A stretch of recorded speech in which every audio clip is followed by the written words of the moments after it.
donc là, pour le moment, il nous entend. Oui. Oui. Ok. On nous entend? Oui. Oui. C'est parti. C'est parti. Okay, welcome to Paris. At the moment, we are at Sorbonne University, the three of us, Tuan, Rodrigue, and me, and we will be commentating a little the contest. Thank you for following this word contest with us. We'll be together for about 5 hours. Now, here's some info on all the contests. The scoreboard, it's dynamic and it changes live as teams attempt to solve problems, so that's a neat feature. We will also try to broadcast video footage from the contest rooms. We will try to comment a little on the problems. We will also maybe interview some of the coaches, maybe during, maybe after. And we'll also probably discuss the event some with our sponsors. On the screen at the moment should be our webcam. The keyword participant submissions are verified automatically by the server, and you can see if the results are accepted or not. The scoreboard, each row represents the results of one team, so the sum, the score, the penalty if there are any wrong answers, and each problem is denoted by one capital letter starting at A, ending at M. The chat also, and we'll try to reply to your chat messages and answer your questions. So feel free to ask about anything you're interested about. And after the closing ceremony, after the contest, I mean, there will be a closing ceremony, and it will be on another live stream, and it's gonna be on a different URL as well. So make sure to check that out. There might be medals, apparently.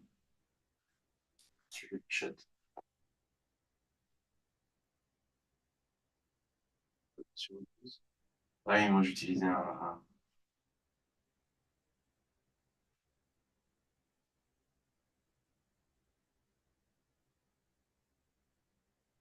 Hello.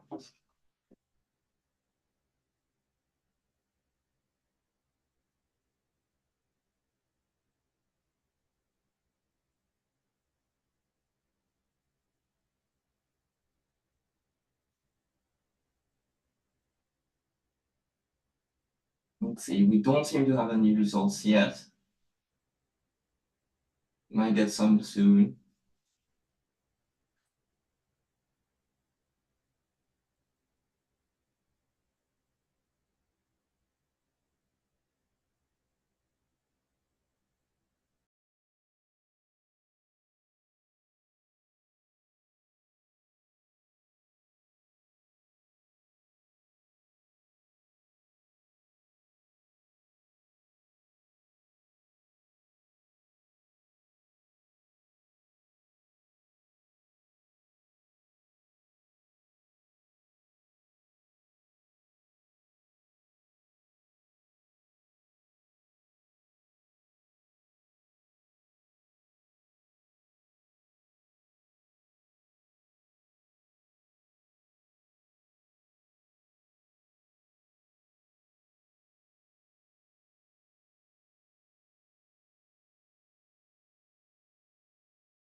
Et non, c'est 12.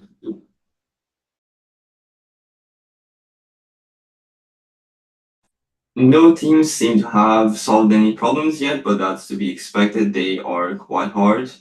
But we should probably see something coming in soon.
Lydia, we currently muted ourselves on the stream to ask you to put the link with the dumb judge and all that in the description of the stream. Okay. Good.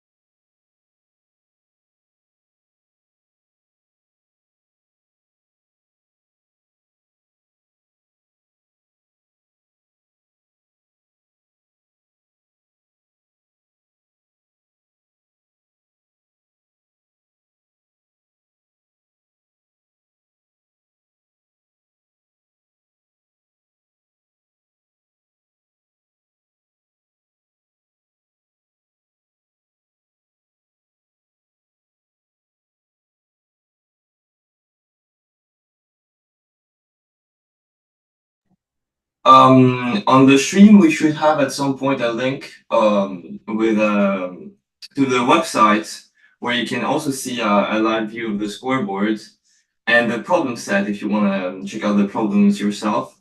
All the teams probably will attempt to solve the easiest one first, so we should see that coming in pretty soon. It's a good strategy, of course, to solve the easiest one first. You don't waste any time. And it's what recommended by the coaches as well. So looking forward to that.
it's time for me to steal the stream a little bit. Hi, everyone. Welcome to the live stream of SWORD 2023. We finally had our first submissions, and surprisingly, the three first submissions came from three different teams within 10 seconds of each other. So exactly 10 minutes after the contest starts, 10 minutes and 20 seconds to be more precise.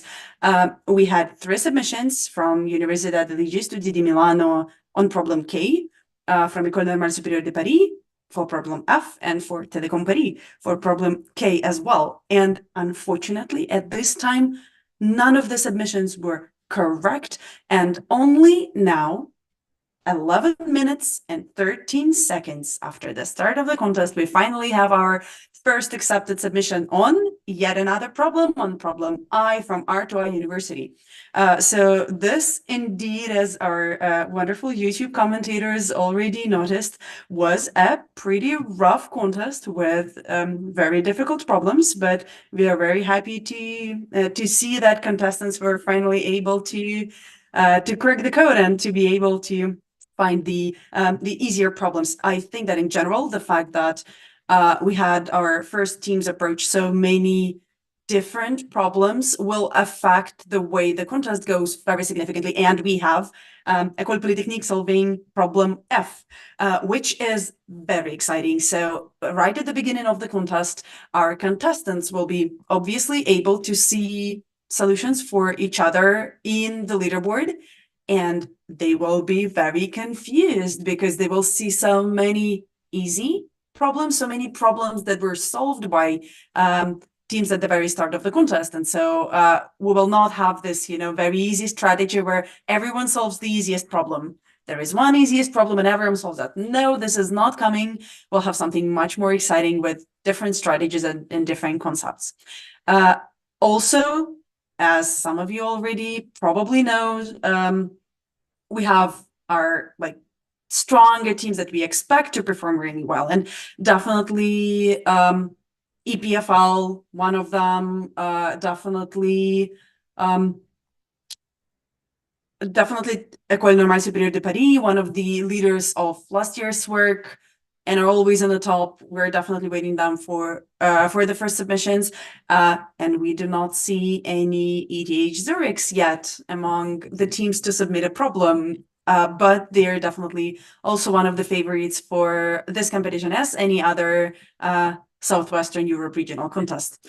Let us know in the video comments who are you specifically following. I can see Sebastian rooting for R2I University. Good for you. Congratulations. I hope that this day starts nice for you. In general, yeah, definitely pour yourself a cup of tea or coffee for your choice, and we'll be together at this broadcast for a very long time. There is currently a tiny broadcast issue. You can be puzzled by that, but teams have it all correct and fine. So we do not see problem A in the leaderboard, because problem A is a yellow problem. You can see the problem statement for problem A on the website. So problem A exists. Don't worry about that. We will eventually be able to see problem A in the broadcast as well. I will keep you updated specifically on that problem if anything interesting happens. But also, as some of our YouTube commenters asked, yes, we will eventually have a mirror contest. So you will be able to submit your solutions to the testing system with the same setup that our incredible contestants have. It is not ready yet. It is promised to come within roughly an hour from now, so we'll keep you updated and let you know if anything happens. But in the meantime, you are absolutely welcome to follow the same link that we use for our leaderboard. Here it is, once again, domjudge.lib6.fr. And read the problem statements together with us. Let us know if you solve any problems, because I would be very happy to see our commentators join us in the live broadcast and probably help us solve something. But definitely go in and read the problems, enjoy solving them together with our contestants. I also saw a question from from Dodo, who said that they are new to programming competitions, but are very interested in how it in general goes. Oh, EPFL submitted I. Oh, it's unfortunately an incorrect solution. Well, we'll be waiting for them to do that. So now that we have at least some more action going on in the leaderboard, it will be very easy to explain to you what is actually going on. So today we have over 108 teams representing 65 institutions from Southwestern Europe region of the International Collegiate Programming Contest. Each team consists of 3 students that study at the same university. This is very important. Obviously, I think that today every university was only allowed to bring max of 2 teams. So many universities actually run an internal selection to identify 6 best students that are actually allowed to represent their university on SWERC. Every team, even though they have 3 contestants, has only 1 computer. And later, as we go through the contest, we'll be able to show you some live shots from the team area. So you will be able to verify that yourselves. And we have problem E. We have problem E successfully solved by University of Porto, Heroes of the Sea. So yeah, very, very exciting. We have more and more submissions from EPFL who are still trying to solve that incredibly complicated problem I for them. They finally got it. So EPFL goes into the first place with 2 problems solved, but unfortunately, because of the previous incorrect submission on problem I, their penalty time is not the best. So other team may be able to overtake them in the future, so we'll see that. The teams are actually ordered by multiple criteria, and if you open the leaderboard, you'll be able to verify that yourself. So first of all, you have to solve problems. The more problems you solve, the higher you're in the leaderboard, and this is why EPFL is currently in the first place with 2 problems solved, and we have 3 other universities with 1 problem solved each. But just solving problems is not enough. You need to solve problems fast, and you need to solve problems correct, right. How do we actually account for that? Well, it's very easy. Every time you solve a problem, you get the penalty time equal to the number of minutes that elapsed from the contest start. So, for example, EPFL currently solved a problem F on minute 12, so they get 12 penalty minutes. And then they solved problem I on minute 17, so they get 17 more penalty minutes. So penalty is cumulative. It's not about how much time you actually spend on this problem, because we cannot measure that. This is just the time from the contest start to the moment where you solved the problem.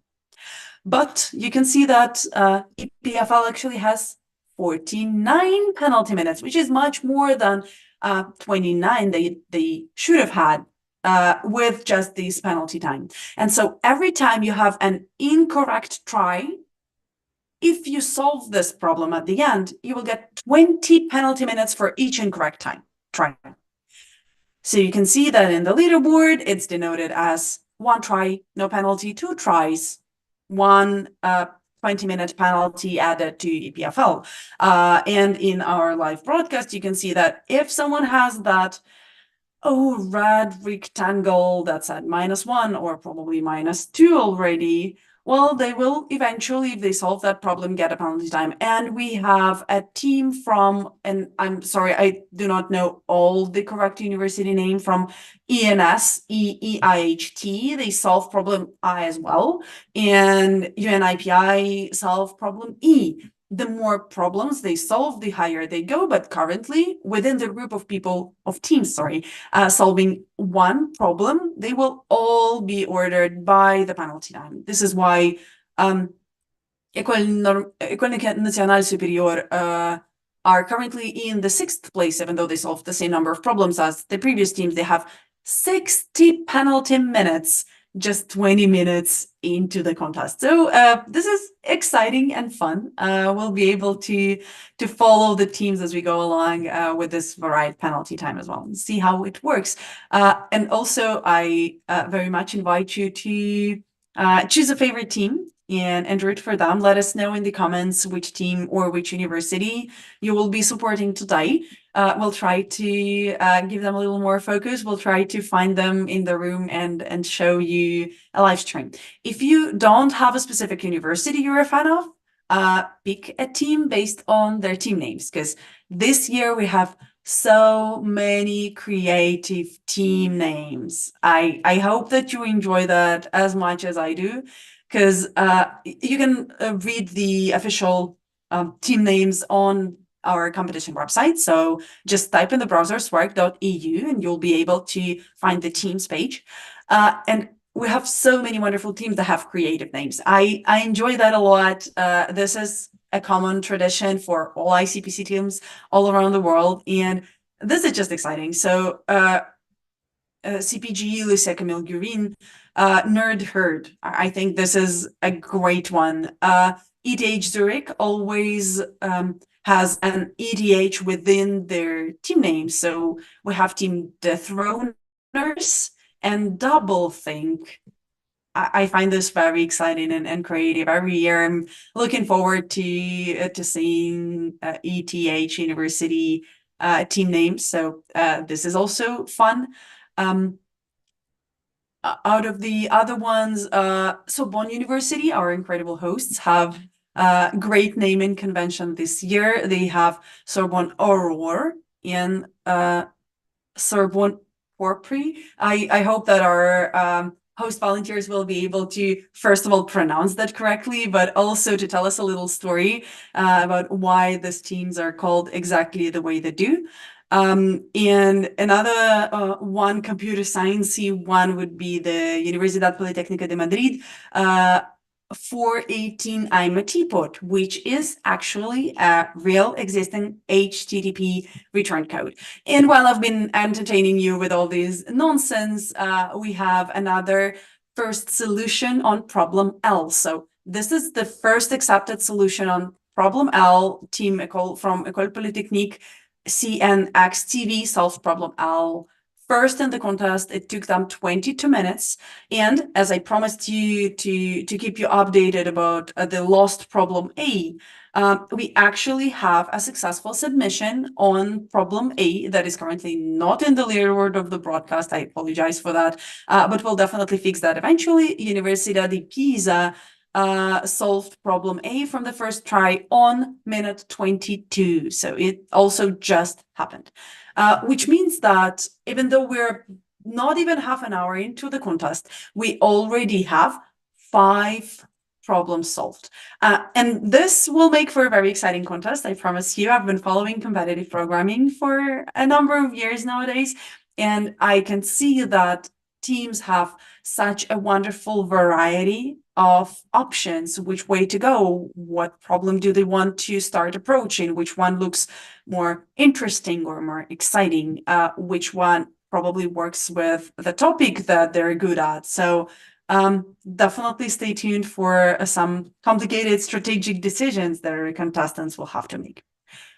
What does it have to do with strategy, you may ask? So it's very easy because of the penalty time. Well, obviously the correct way to go up in the leaderboard is solve more problems. This is straightforward, very obvious. You just need to solve more problems. But if you have more problems, you still have to have a very nice penalty time. And to get the correct penalty time, you have to solve problems from the easiest to the most complicated one. This is a very easy problem. Let's think of it as a competitive programming problem. So imagine you have problem I being the easiest, and it takes 15 minutes for your team to solve problem I. And then you have problem E, which, problem F, which is the next easiest. And problem F will take 17 minutes for your team to solve. If you solve I, then F, your penalty time will be 30 plus 13, so it will be 43 minutes exactly. But if you change the order, you first solve the 17-minute problem A and then a 13-minute problem I, then your penalty time will not be 30 plus 13, but it will be 30 plus 17, 4 minutes more. And even though it may seem minor, it is very important to keep in mind that the correct order is always from the easiest to the most complicated. So our teams have to pay close attention to the leaderboard so that they're not missing any of the important problems. And now I'm happy to return the microphone back to the incredible team in Sorbonne University. They will tell you a little bit more exciting news about the teams. Hi, hello, it's us again. We wanted to tell you about what aurore and pourpre means. Those are actually colors. Aurore is kind of like a golden yellow, and pourpre is reddish purple, purplish red. Kind of like wine, I guess, a little bit. And yeah, we just picked colors for teams over here at the Sorbonne University. But those are pretty colors, so at least that's good. Also, we wanted to tell you about the balloons. Teams are supposed to know what other problems other teams solved. So when a team solves a problem, they get a balloon that matches the problem they solved. It should match the color and the letter probably as well. So yeah, we will try to show you that during the live broadcast if they did put that into place. Hopefully they did, because balloons are very fun, everyone liked them. And we also will shortly look into the problems that the teams are currently solving, so that we can maybe give some insight on them. Currently we get more and more submissions. If I look at the scoreboard, we have a lot of teams that already solved 2 problems. We have some that solved 1, not a lot actually. It's either problem F or I. Apparently those are the easy ones. We'll take a look at them shortly. Lots of failed attempts on F and I as well, probably because the team spotted it was an easy problem and are attempting to rush to submit an answer. But yeah, we'll come back shortly to that. Problem K was just solved by UNIPI Voltaire Gang, I assume. And so they're currently in the 2nd place with 2 problems solved. More and more unique problems submitted and solved. We're up for a very exciting thing.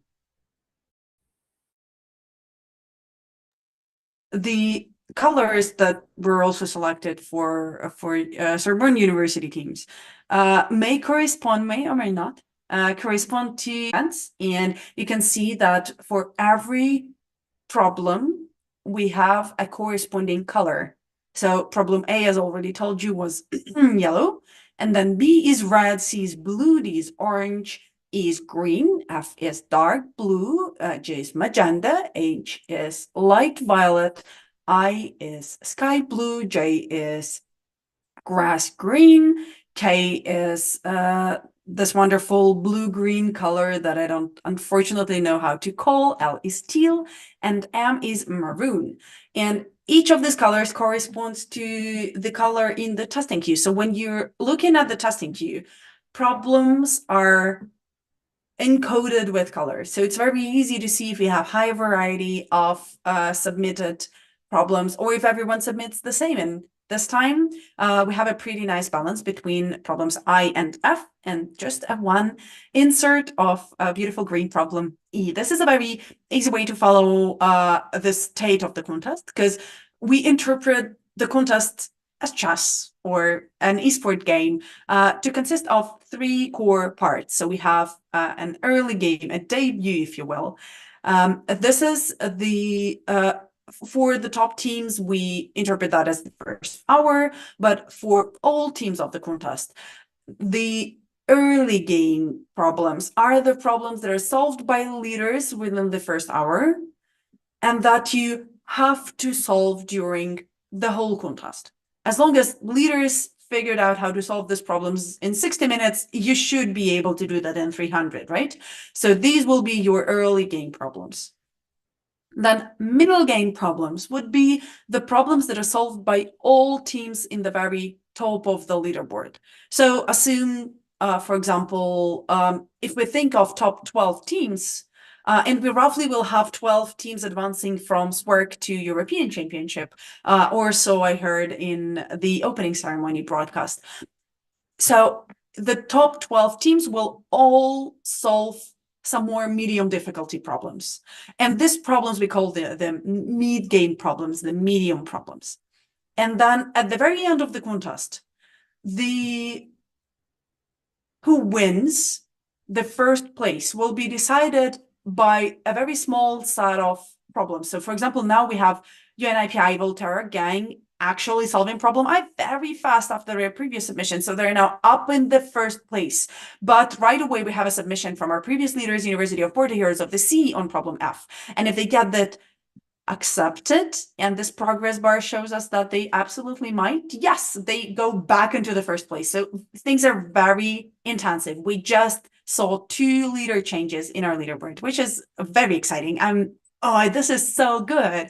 And even though University of Pisa actually hinted in a way to University of Porto that they now have to work on problem K if they haven't started yet. University of Pisa still has this problem F unsolved, which will, and we know that it will because the fastest team solved it in just 12 minutes. So University of Pisa will very soon return back to the leader position because they have this a little more complicated problem K already solved. So I would absolutely expect problem K to actually be solved by almost all top teams within the upcoming 30 minutes, because they just proved us that it is absolutely possible. So they will lead the pack in here.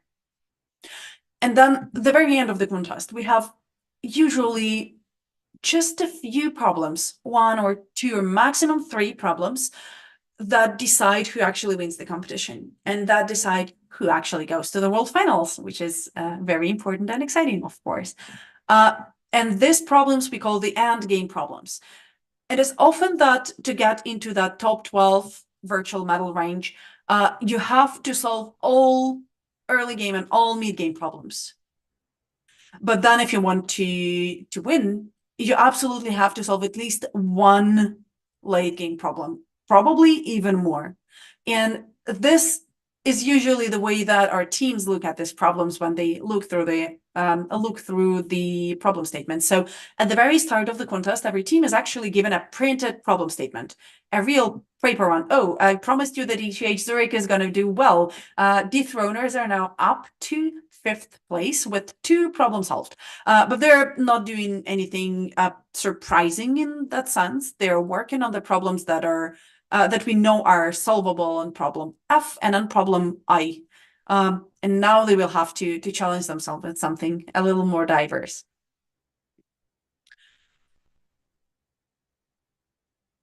Oh, I can see that Sebastian is also rooting for Control-Shift-Complete team and for a team with a wonderful name, STM32G431CB. Sebastian, let us know what this team name actually means, because I'm very excited to learn more about university traditions and all the wonderful ways team have their own inner culture broadcast through the team name. One of my friends who've been participating in the ICPC actually at some point started using their social media profile name as their team name because they wanted to promote what they were writing on social media. So team name can also be used as an advertisement space, which is fun and exciting. And we have one more first to solve within 35 minutes of the contest start. This is just incredible.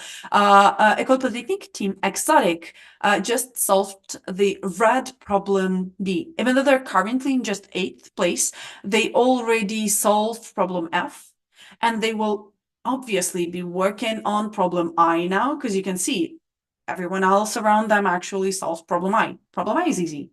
right? Even without reading a problem statement, we can deduce that problem I is something that that is absolutely doable. And so once again, I'm very much waiting for them to go up to the group of leaders and to the group of teams that solved 3 and more problems. EDH Olympiads submitted problem K. Let's see how it goes, and it's an accepted submission. Wonderful. And so they are back to up to the 3rd place, and in a few seconds you will be able to see that on the public leaderboard as well. Yeah, don't forget that you are dear broadcast spectators actually watching the broadcast roughly 20 to 30 seconds delayed from the moment we see the submission come in. So if you want to catch up with this 30 seconds, absolutely open the official website of the competition and follow us on the leaderboard in there as well, because the website don'tjudge.lip6.fr is absolutely the right way to go if you want to get exactly up-to-date information. We have more and more submissions coming in, and every single submission that you see actually appears down here, in the testing queue. If the submission is so good that it's first to solve, you will see that it gets this wonderful star sign and it goes up. Right as I say this, right on cue, the team from EDH Zurich double think solve problem J. And this scares me, to be honest. I will tell you in a few minutes why, but we have so many solved problems already. And when the problem is solved, the problem in the testing queue has this green mark that says AC. AC stands for accepted. This is the verdict that our contestants are not just submitted as solution, but it was thoroughly tested by an automated testing system, and the solution is deemed correct. If you see something with red, like for example, right now, Unirem's team 1 has WA on problem G, but there are many different possible red verdicts. Red means, unfortunately, incorrect. And right at the bottom of the testing queue, you can see that initially every team receives a yellow circle sign, and then this progress bar fills up. The way that the progress bar fills up actually exactly corresponds to the way the solution is being tested in our testing system. So let's together root for the long team, because their testing takes just a little bit too long. And I hope that in a few seconds they will get their green accepted sign, or probably an error that says that their solution is not working effectively enough, that it probably broke one of our problem limitations. But we'll see that just in a few seconds. And every time there is a submission in a testing queue, you see the appropriate rectangle in the scoreboard. So our live broadcast scoreboard has red rectangles for incorrect submissions, green rectangles for correct submissions. And if you, long actually solves problems. Good job, 47th place. Nicely done. And if you see a yellow rectangle in our scoreboard, it just means that there is a submission in the testing queue. And so it's now under evaluation. Within the first 4 hours of the contest, we'll be able to see these yellow rectangles resolve themselves into greens or reds. But as soon as we hit a 4-hour mark, and I will repeat that again a few hours later, it will mean that we will not receive any more updates on whether the submission was correct or incorrect. We call that scoreboard freeze. And right at the end of the contest, you will be able to see the scoreboard full of exciting promises of accepted and rejected submissions. The scoreboard will have a lot of yellow in it. And the way that we identify who actually won will be at the closing ceremony, when we will have an exciting resolver procedure that turns every yellow rectangle of the last hour into greens or reds. And my regular update on problem A, we still just have one team successfully solving problem A. This is team from University di Pisa, called Flag 10. And we have a few incorrect submissions from Montpellier B and tautology from Tel Aviv University, but unfortunately no other successful submissions on problem A yet. As soon as we fix problem A, I will let you know.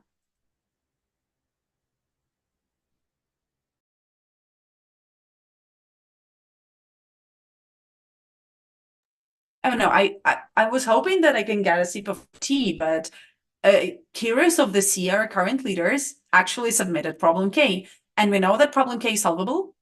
As already said, well, the fact that Heroes of C know about problem K, it's all Voltaire gang fault, because have they not solved problem K, well, our teams will not have known that. But University of Porto got an incorrect submission on K. So WA stands for wrong answer. So if your solution prints a wrong answer, this is what you get. But IL is one of the rarer verdicts, and we see a lot of those on problems K and G, and it means idleness limit exceeded. I have not yet seen the problems, and I hope I'll get help from one of my colleagues in that. But I think it means that idleness limit exceeded is for an interactive problem.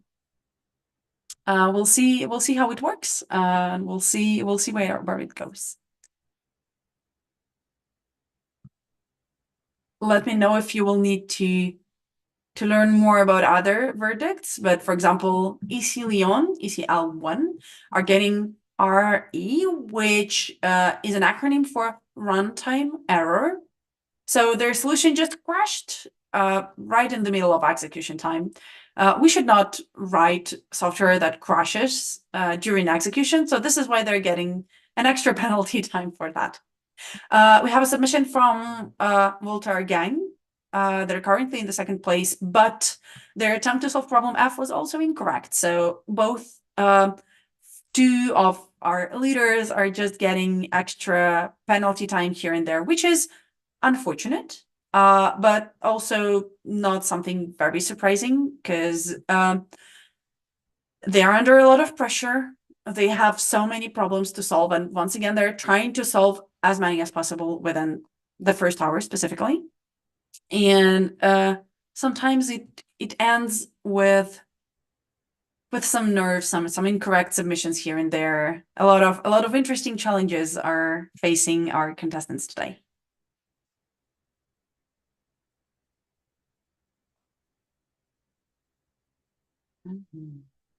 Nice. You know what's going to happen now? I will now try to show you a live video from one of our rooms. So let's keep quiet and follow our contestants.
And so maybe you found out already, but contestants are supposed to receive balloons when they solve problems. But I think we have an issue with the balloon supply. So yeah, I think there is an issue. So we don't have all the balloons.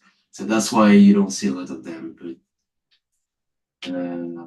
yeah, that's unfortunate because this is um, fun part of the contest is to receive balloons, but maybe it will be solved in the next hours.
In the meantime, exciting news. You are now able to join officials work mirror contest on the following URL. So if you look at the same URL as the official scoreboard and you just add one after don't judge, you will be able to solve the same problems in the same environment as our wonderful contestants. So everyone is absolutely welcome to join online mirror.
Here you see that the teams are working completely differently. Someone trying to solve the problem by themselves, or otherwise teams are working together in order to go to find the good problem to solve.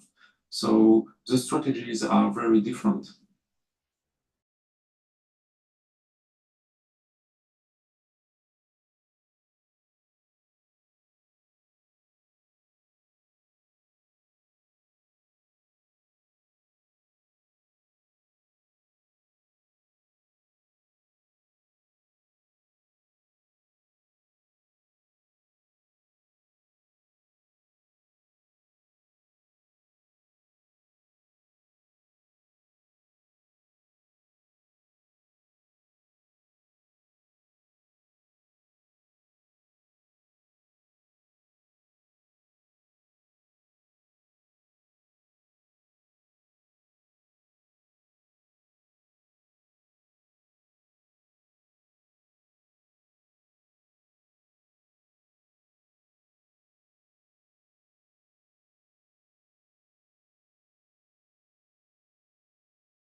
Here you see a blue button in the here now. Oh, and 3 new buttons. Oh, that's amazing. 4 with a yellow one.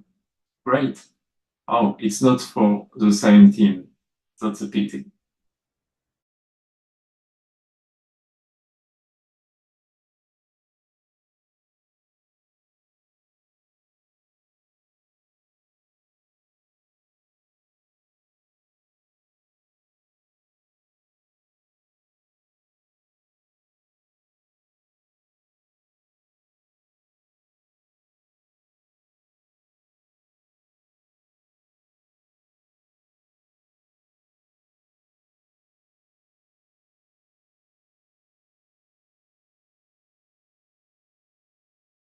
Okay, so finally here you see a team with 4 buttons.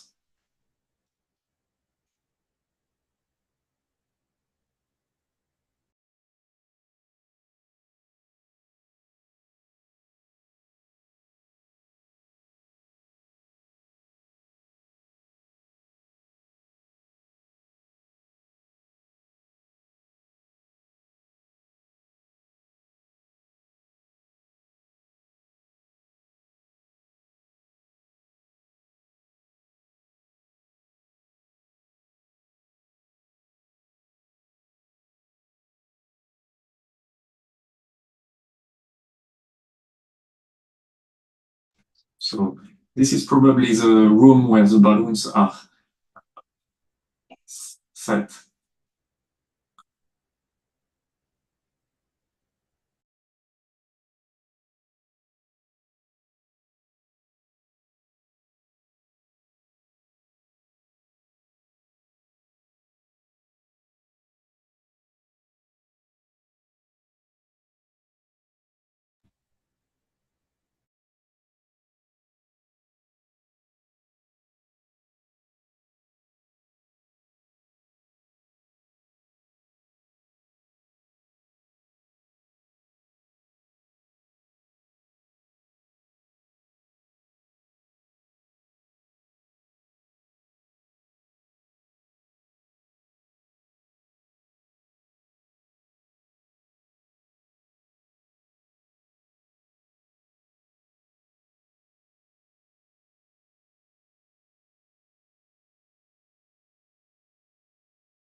So here are some snacks for the contestants, not for the guy who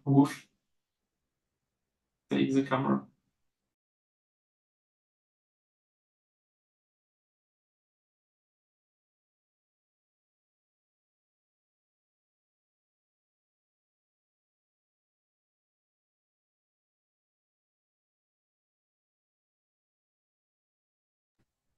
As you can see here on the board, the scoreboard is also printed for the contestants so that they have news about the other teams and their score, actual score.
a balloon room again.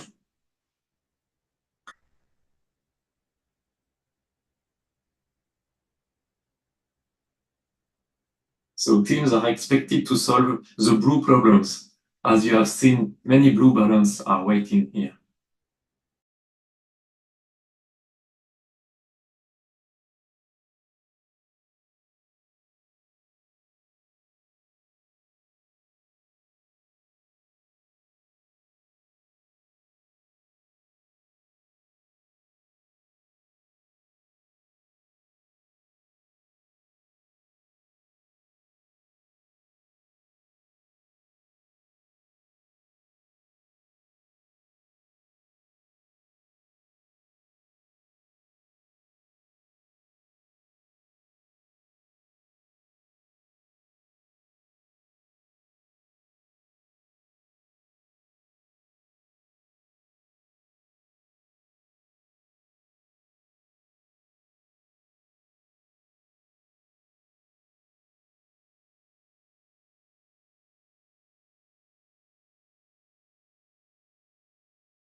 Hello, hello.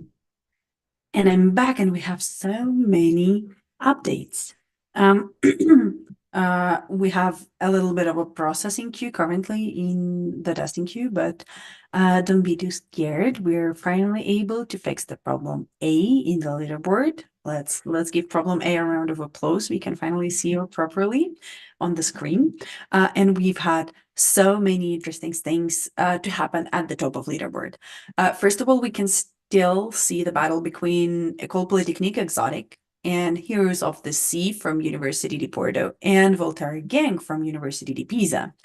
These were all on the top of the leaderboard before we went to look at the team rooms, and they're still there, but the order is significantly different. I'm very happy that we were able to figure out the problem A because our leaders are currently hard at solving specifically problem A. For example, Exotic solved it on minute 57 and Heroes of the Sea on minute 53.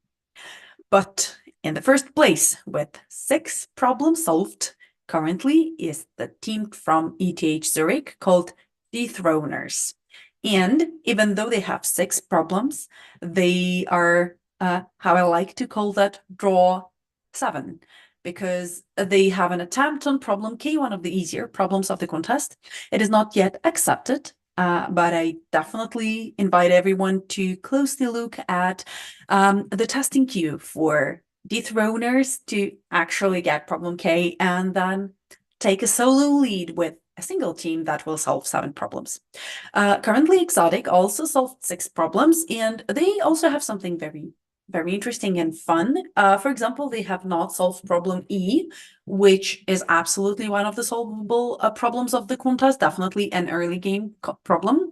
And they know that problem L is also something they should be working on because both Dethroners and CNX TV from École Polytechnique from 5th place solved that on 22 minutes.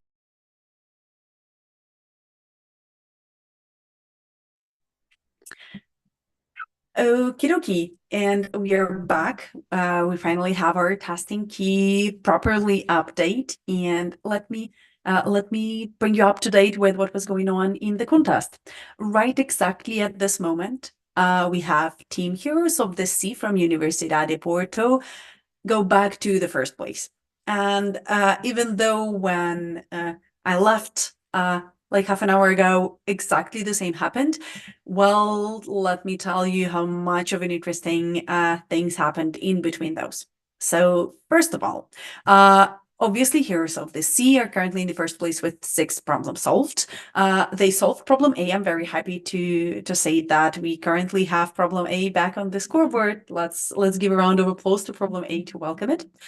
And they also have not solved problem K, which looks like one of the problems that should be very solvable in this contest. So we're expecting them to now work on problem K. They have 2 tries already, so a little bit of a penalty door time, but it will get better, trust me.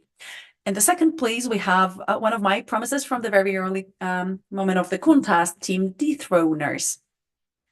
And Team Dethroners is currently with 6 problems solved. They solve problems B, E, F, I, J, and L. So they still have to solve problem K as well. And they will work on problem A. I'm absolutely sure of that. They actually just submitted problem K, and let's see how it goes. Probably, maybe. Any success in problem K for ETH Zurich team?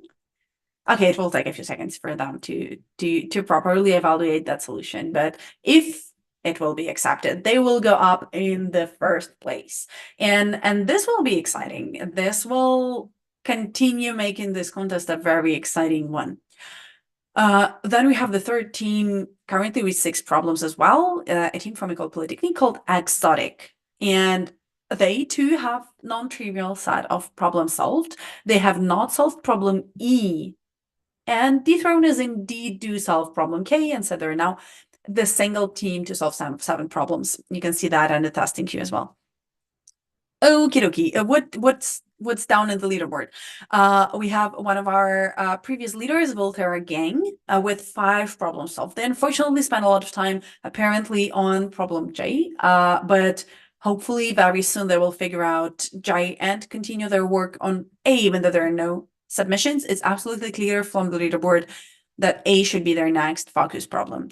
Further, with 5 problems solved, EPFL Olympiads 1, CNX TV, NS Ulm 1, University Polytechnica de Catalunya 2 teams in a row, UBC 2, followed by UBC 1 being the best team solving 4 problems. But I would like you to look closely at the team that was not previously high on the leaderboard, because we have not seen problem A, Team Flag 10. Being one of the past contestants, as I recognize them from their team name, they solved problems A and B. Both are very complicated problems, and they have not yet touched problems I and J, which we are sure are absolutely solvable. So yeah, even though currently Flag 10, just 4 problems solved, put a 6 in there and keep them in mind for the fight for the top. And what does it mean if they're actually in the top? So, well, SWERC is one of the contests that directly advances team to the ICPC World Finals. And we are on this competition trying to identify a small number of teams that will advance to the ICPC World Finals in Astana in September 2024. Well, this is what currently is scheduled, and at the opening ceremony, Director of European Contests Bojana Manova announced that we should expect 3 teams from SWERC to advance to the World Finals. And there is a very strict limitation that World Finals can only have a single team from a university. So even if both teams from Universitat Politècnica de Catalunya that are currently in places 8 and 9 both solve problems incredibly well and place first and second, only one of them, only the best of them, will be allowed and invited to the World Finals. But currently, top of the leaderboard is very diverse. We have 2 teams from École Polytechnique and we have 2 teams from Universitat Politècnica de Catalunya, but that's basically it. And within top 10, every other team is actually different. So look at this top 3 places carefully. It is very likely that they will be the ones to advance to the World Finals. But roughly a dozen of top teams will be invited to the European Championship. And European Championship is an exciting new initiative by ICPC Foundation. And I'm very much looking forward to it. We're currently working on organizing a live stream specifically for European Championship as well. So let us know if you actually want to see that. And if you will tune in, it will be hosted on the same page as you can currently see. European Championship, the inaugural European Championship, will be held in March 22nd to 24th in gorgeous city of Prague. Tune in for more information about European Championship on official European Championship website. It is currently on the screen. It is very easy to remember. It's EUC, European Championship, .icpc.global. So stay tuned, and also like and subscribe our social media. We'll definitely keep you updated on how it goes and which teams will be invited there. This year, there is currently no information about whether European Championship will advance any additional number of teams to the World Finals. But as we saw with North America Championship in the past, apparently European Championship will, in the future, advance teams to the World Finals. So definitely do not miss this incredible opportunity and a new gorgeous event. And we have a submission on A from Volterra Gang, and it isn't accepted, and they go up to the 3rd place. Just from the 4th to the 3rd, so it does not seem like much, but it is actually even not the last place with 6 problems solved, because they're pushing Team Exotic to the 4th place. And the penalty times within that group of 6 solved problems are just incredible, let me tell you. So Heroes of the Sea have 292, Voltaire Gang has 310, and Exotic 318. So the distance between each two of them is smaller than a single penalty submission. It is obviously not the end of the contest and not the end of the world. We see a submission from Exotic for E, and I hope that they will get that accepted, and they do. So they're up in the second place, so they retake their lost place to Voltaire Gang and even go higher.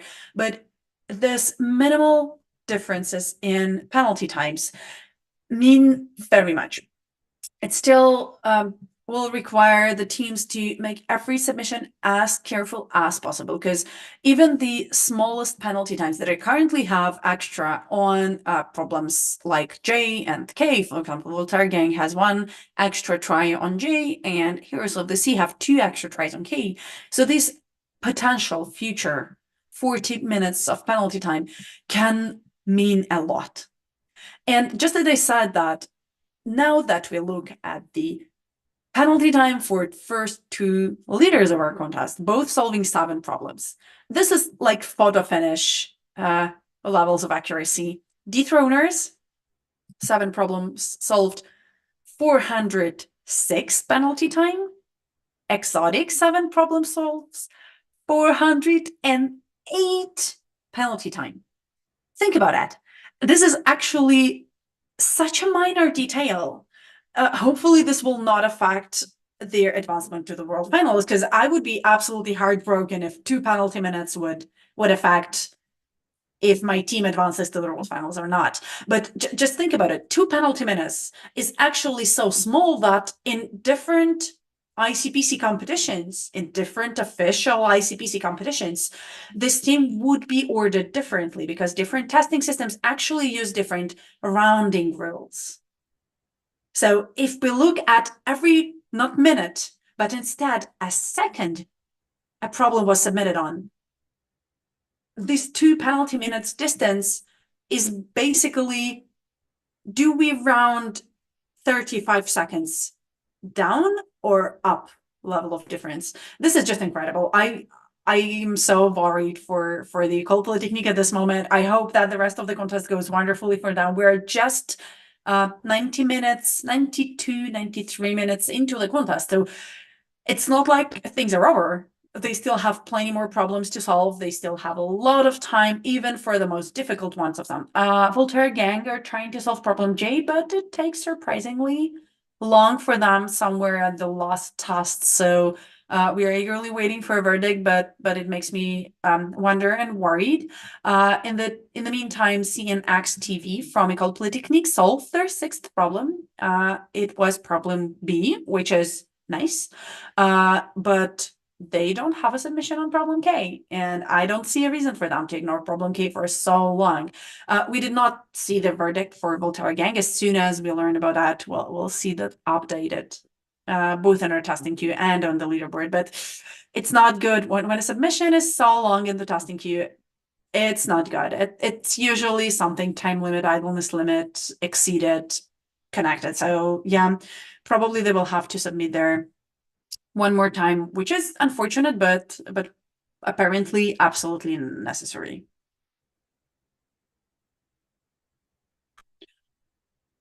If we look at the leaderboard, we will see that it's very easy to notice this mid-game and late-game problems right about now. So obviously, all the problems that we see solved by the team in sub 10 should be solved if you want to go to the world finals. There is no way team advances to the world finals with less than 8 problems solved, because we currently have 8 problems solved by teams in the top 10. I would like to point your attention to the team Uni Boys, currently in 13th place. It may not look like much, but they were the first to solve problem C. And problem C barely has any submissions throughout the time. Problem C was solved at a 67-minute mark. And we only have a single accepted submission from Uniboys and a single incorrect submission from Instituto Superior Técnico, from Team Inlaws, who is currently in the 51st place. Is it a complicated problem? Very much like so. Do leaders of today's contest not allocate enough time to work on that problem yet? Well, absolutely true as well, because if you look closer at the current leaderboard, top teams still have plenty of problems to work on. Not everyone solved A, not everyone solved L. And L was first solved on 22nd minute of the contest, like at the very beginning. Let me remind you that the first submission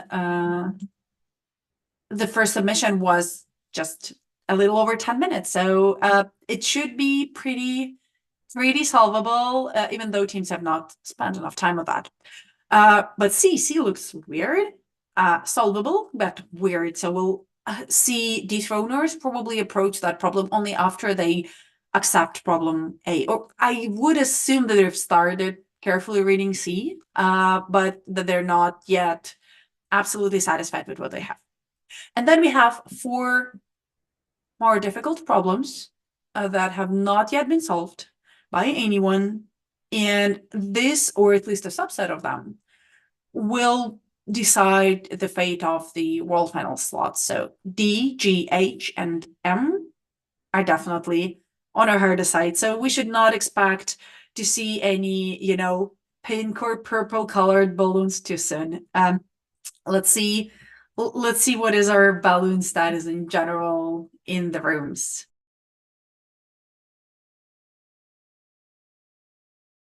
No. We can see my balloons. I just asked for them right in the balloon room. I asked if they had excess balloons, and now I have my own little party. I got a little jealous of all the balloons the contestants had. But yeah, I saw plenty of rooms that looked quite sad and empty. Plenty of rooms that looked kind of like a party as well.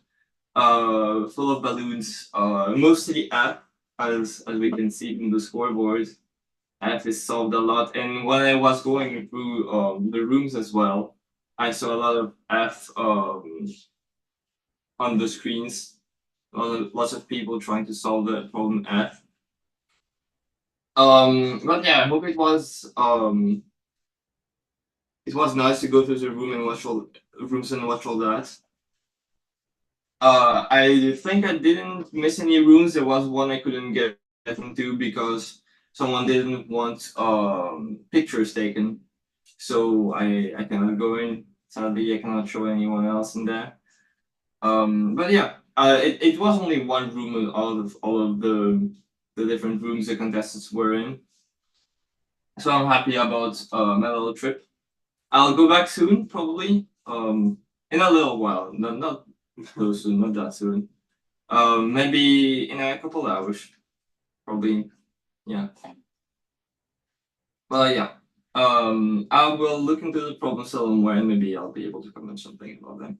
I don't know, maybe.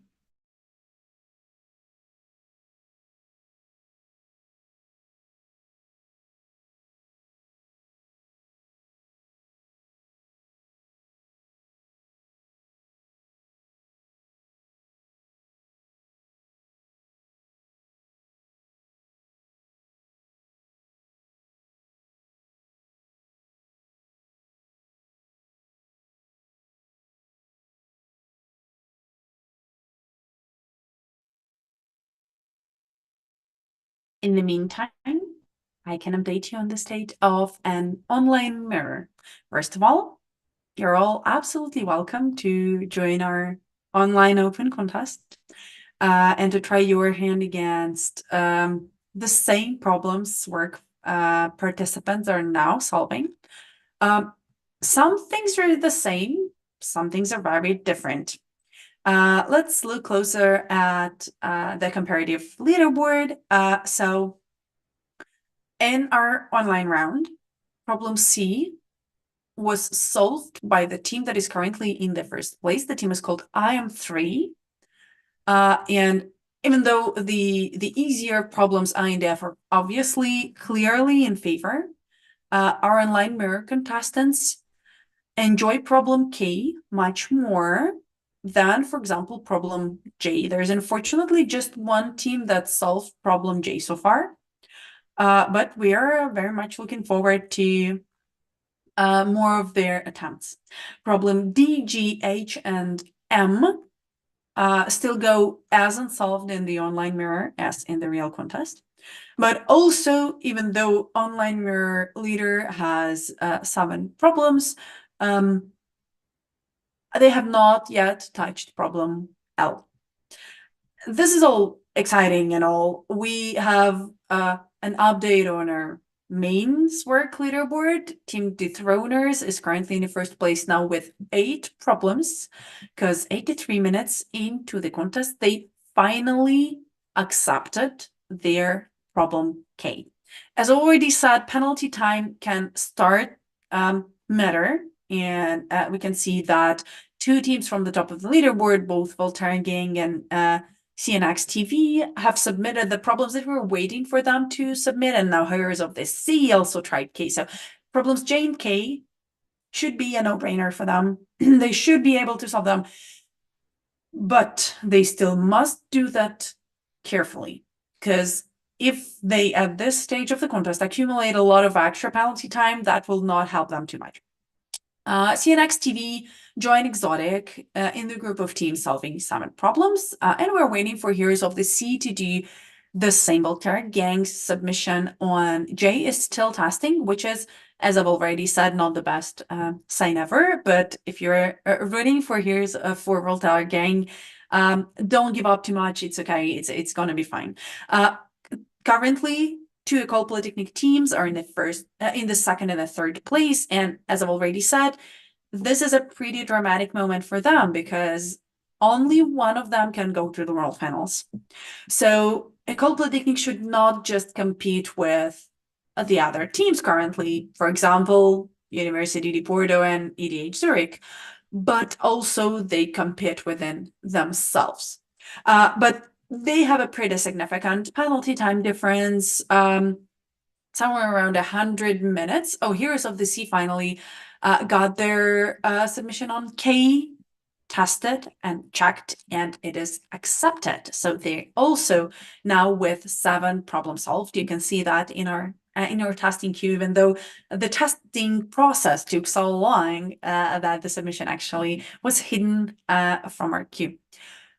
We have 3 teams with 7, but as already said, École Polytechnique's penalty Exotic is roughly 100 minutes better than CNX TV. It's a significant penalty difference. It is not unimaginable to catch up with that difference, but it is still a very significant one.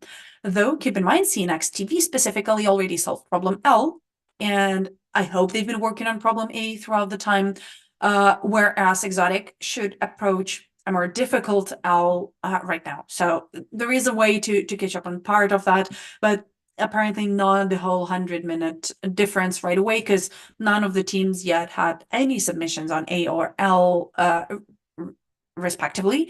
And well, trying to win 100 minutes with no penalty wins is pretty complicated. Well, let's think that we are the winning team currently. ETH Dethroners, 8 problems solved, 504 penalty minutes, and all the main problems at this point are already solved. 8 of them, A, B, E, F, I, J, K, L. That's a pretty respectable bunch of balloons. That's almost as good as we have in our production room in Sorbonne University now. But what do they do next?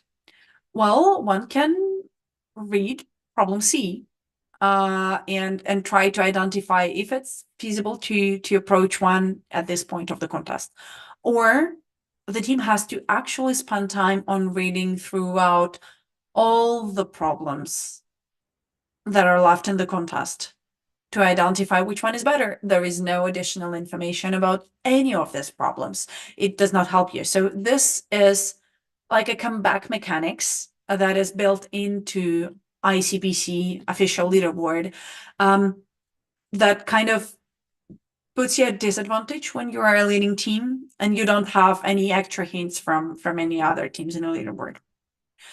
There is a specific concept of the perfect contest. So if any of you is problem setting, you know that absolutely well. But just to explain, what is the goal for our incredible judging team? So there is obviously a judging team that prepares the problems, tests them, makes sure that the problem set is nicely balanced and that every team has something to work on.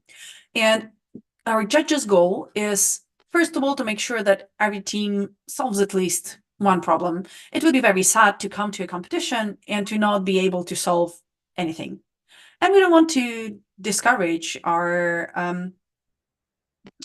contestants from the contest. They should enjoy that. And there is no enjoyment when you do not solve any problems.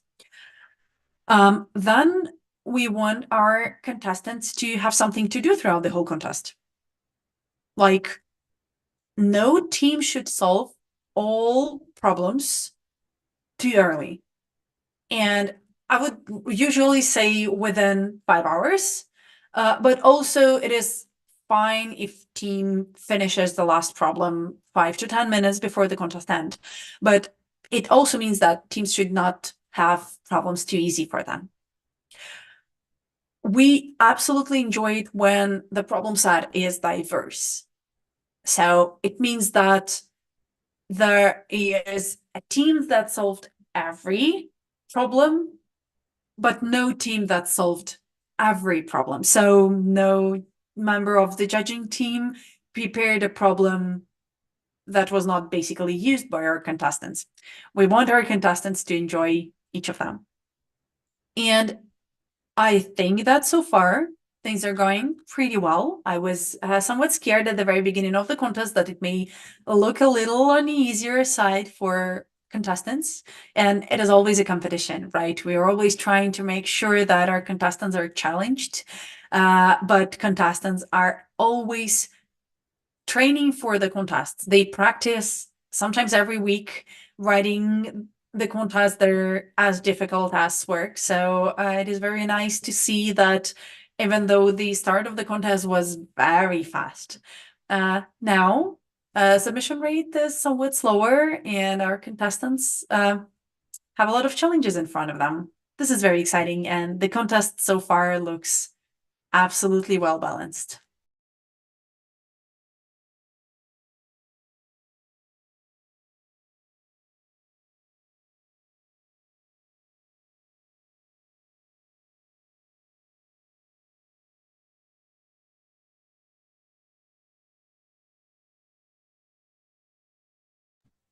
Hi, hello. I'm here. And I think that it would be a good idea to take a deeper look into a couple of those problems. Namely, problem I, which is titled, let me look, throwing dice. So Alice and Bobbit are discussing penalty shootouts and their randomness. We might as well be throwing dice to determine the winner, Alice said. And so they started simulating penalty shootouts by each throwing dice, summing the points indicated on their dice and comparing these sums. The player with the largest sum wins. In case both sums are equal, there is a tie. But even in such situation, some player might have an edge over their opponent, depending on which dice they throw. Thus, by looking at the dice they are about to throw, Alice and Bob want to determine who has the better edge. Alice has unfair dice with A1 to AM sides for all integers k and l such that 1 is smaller or equal to k, smaller or equal to m, and 1 is smaller equal to l, smaller equal to ak. So kth dice of Alice has a probability 1 over ak of showing its face numbered L. Right.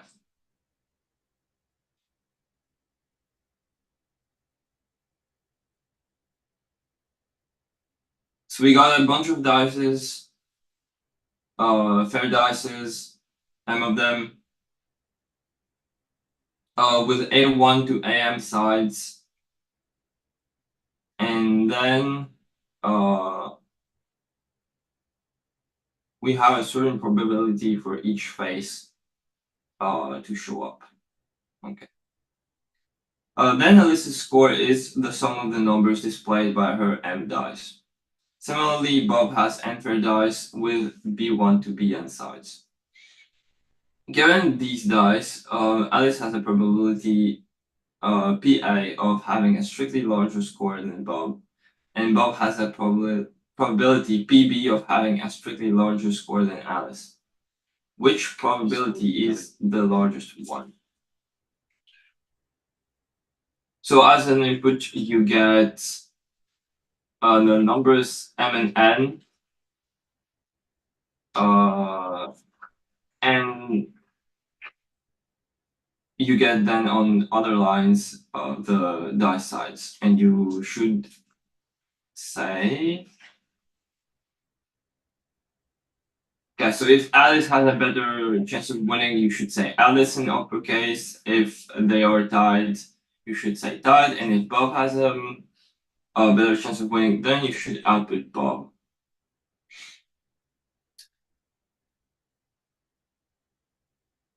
So, for example, we have a simple input where Alice has a whole bunch of dice. Yeah, Alice just has a whole bunch of dice, so she just always wins. So the probability of winning is 100% for Alice in this case, and for Bob it's 0%. I'll just like Alice has 8 dice, numbered 4, which have 4 in their face. And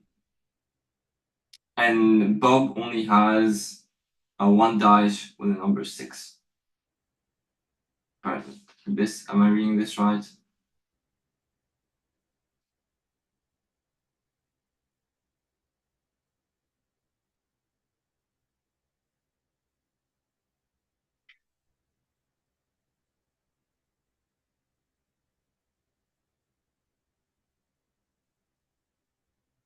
No, actually, Alice just has 8 dice, so her score is always 8 or more because against dice is sorted 1.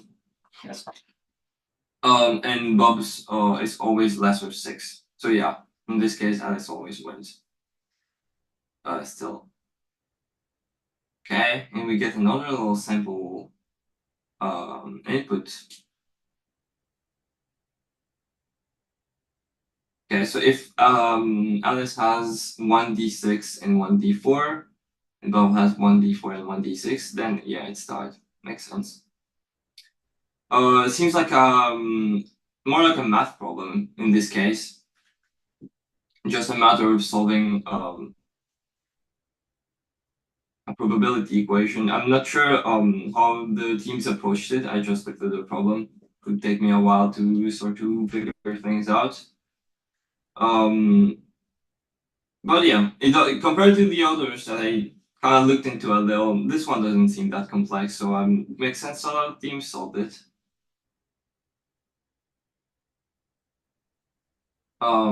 But yeah, maybe my explanation wasn't clear, so I'll just like restate it. Alice and Bob have a bunch of fair dices. The dices have a certain amount of sides specified as an input.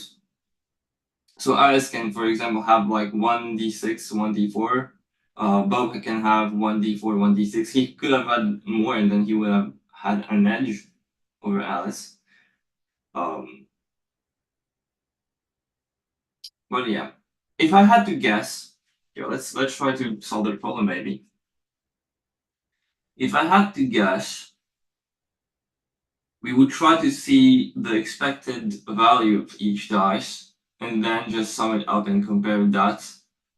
And if the expected value of Alice is greater than Bob's, then Alice would win most of the times. That makes sense to me, at least in my head. And then if Bob has a greater expected value, then Bob would win. Let's see. when did the first team solve that problem?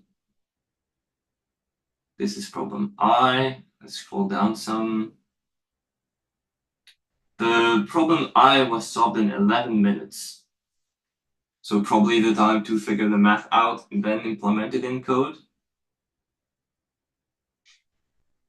Right. I will make a couple attempts myself. I want to see if my solution would work. Maybe I'm just missing something obvious, but maybe this is right. So I'll do a couple attempts and then I'll come back later to see if that works.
Actually, never mind, I'm back. I will look at problem I in a little while because I wanted to first look at the hard problems. I see here problem H, which is supposedly one of the harder ones since not many teams, no team at all actually solved it. And not even an attempt was made. So it seems like that's the hardest problem of the bunch, if not one of the hardest. But I want to take a look at it to see if I can even parse what it's about. Let's see, problem H. Titled Break a Leg, time limit 0.5 seconds. For the first time, breakdance will be featured in the Olympics, and you get to participate. Well, you will get to participate to the jury. More precisely, you get to build the table in front of which the jury will be seated. Still, that's an impressive feat. Congratulations. Actually, the top of the table is already built. It's a plane, has a constant width and constant density, and its shape consists of the interior of an n-sided non-crossing polygon, P1, P2, Pn, which no three vertices are collinear, i.e. no line goes through three vertices or more. Right?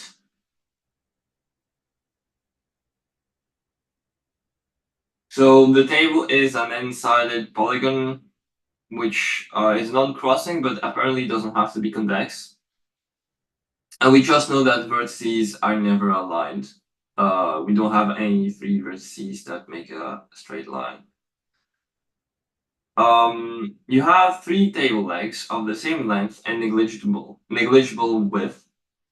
Your task is to place them at distinct corners of the table so that the table remains stable when standing on these legs.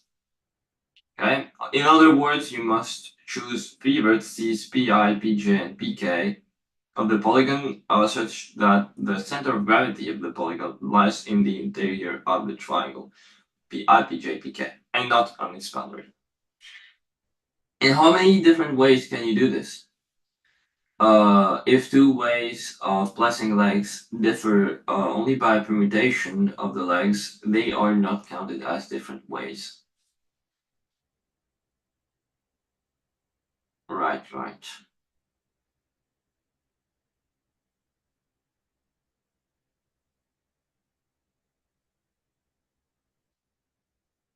input. The first line contains the number n, then for n lines, the ith of these lines contains two space separating integers, xi and yi, which are the x coordinate and the y coordinate of the vertex pi. Okay, so we just get a list of vertices.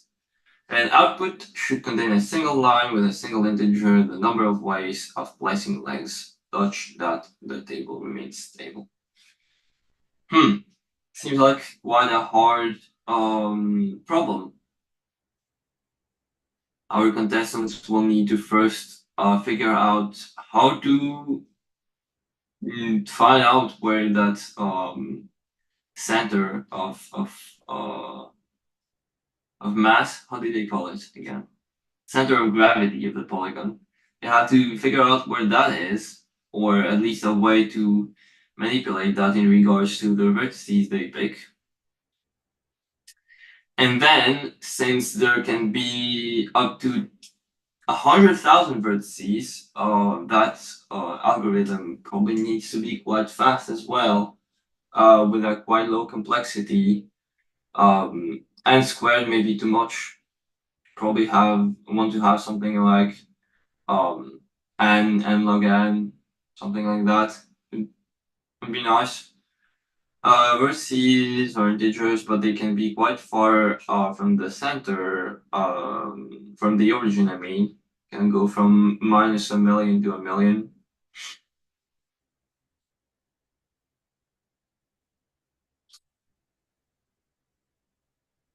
Whenever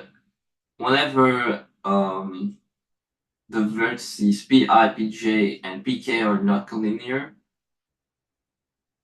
Okay, no, that just says as like a constraint that no three vertices are collinear, and the shape is not crossing as well, of course. Simple inputs. 3 points 0, 0, 1, 0, 1, 1, 0, 1. And simple output 0, because no matter where you place your three vertices, the center of gravity will be in the center of the square, and the vertices will form a triangle which goes through the center of the square. And we want the center of gravity to be inside the triangle, not on the boundary. So that doesn't work. I wonder if there is a way to directly calculate how many ways there are to arrange those vertices, or if first you need to calculate how many ways there are, including those where the center is on the boundary of the triangle, and then filter those out or subtract those out. Other sample input, 4 points again, 0, 0, 5, 0, 6, 6, 0, 5. And this time there's only one way, and because it's a little skewed square, so there's one way to place a vertex such that the center of gravity of the square is barely inside the triangle, probably. And last input, 0, 0, 2, 0, 2, 20, 1, 1, 0, 20, 5 points. And apparently there are 5 ways to place vertices such that the center of mass of the polygon lies inside the triangle. Of course, permutation between those vertices excluded. It does seem like a hard problem. I don't have any ideas on how to approach it. I can try to think of something, but I don't have anything in my head right now about that.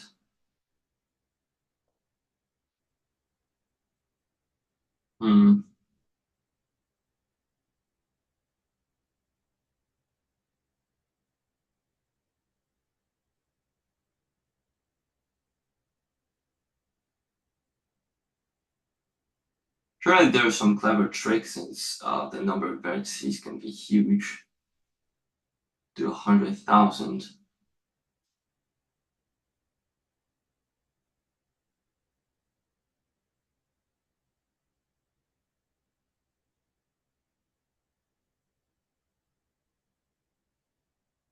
Well, to be honest, I'm not even sure how to find the center of mass of a polygon. Can I just average all the points? Would that work? No, probably not.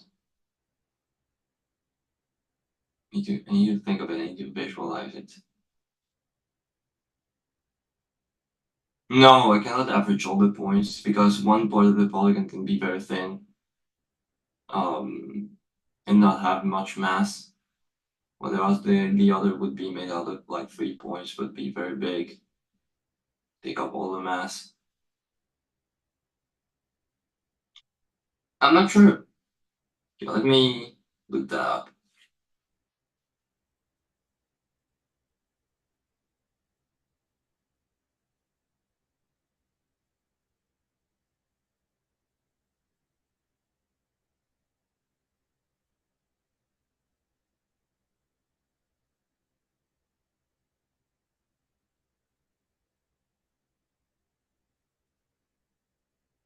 Oh wow.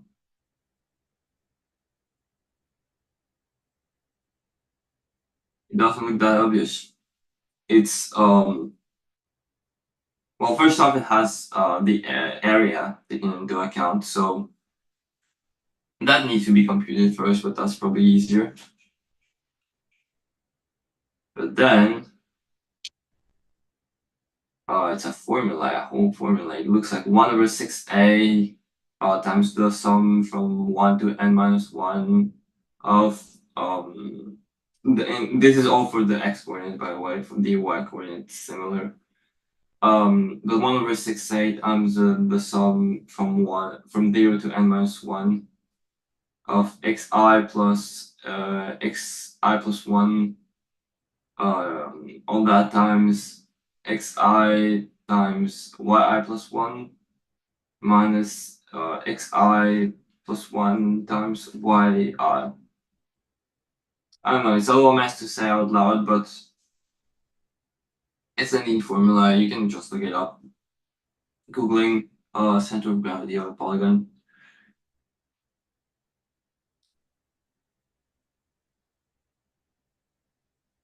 And then after all that, there probably is a way to pre-compute a couple values per vertex, maybe, then accumulate all the ways we can have a point that lies inside of the triangle. And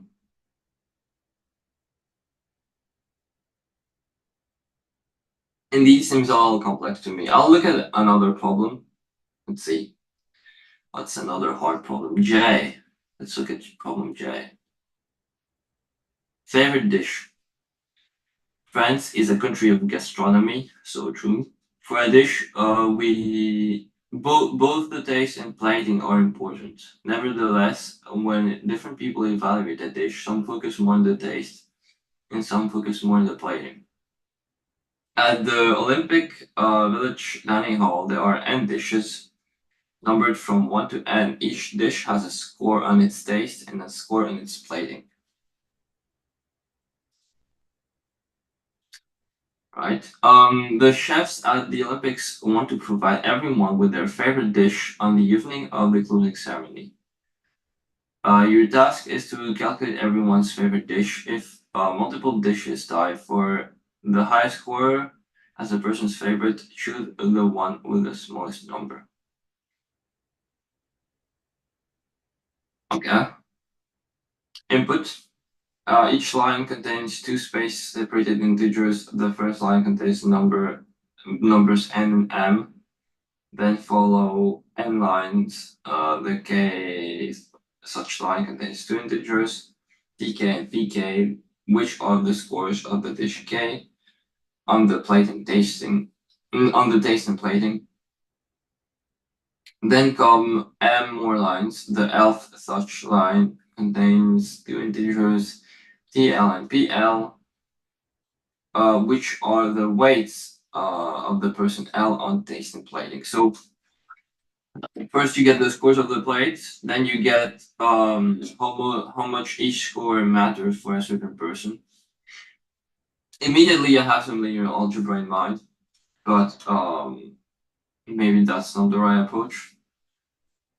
Output, the output should contain m lines. The else such line should contain one number, the number of the favorite dish of person L.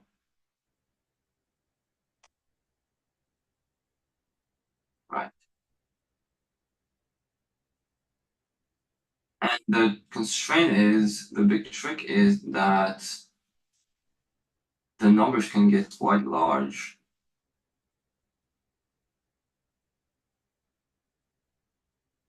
So we can have up to 500,000 dishes and up to 500,000 people. And it would actually be a little complicated to calculate the weighted score of each dish for each person. Because usually, if we had a lot less dishes and people, we'd be able to compute the weighted score. So like taste rating times taste weight plus plating rating times plating weight for each person, then sort by that and get the maximal score. But here that means we need to do 500,000 square computations in total, which would probably go way above the time limit. Time limit is 4 seconds, so quite a lot, but still, I don't think that fits in there.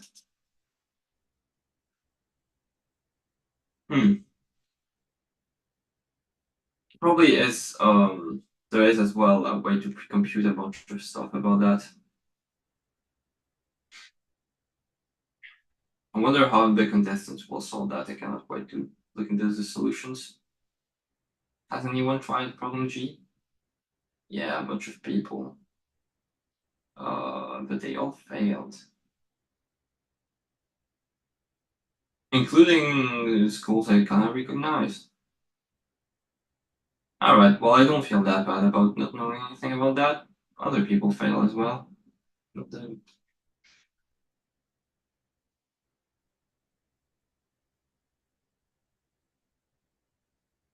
Alright, well, let's think about it some more. Let's see maybe the samples. Sample input. Okay, list of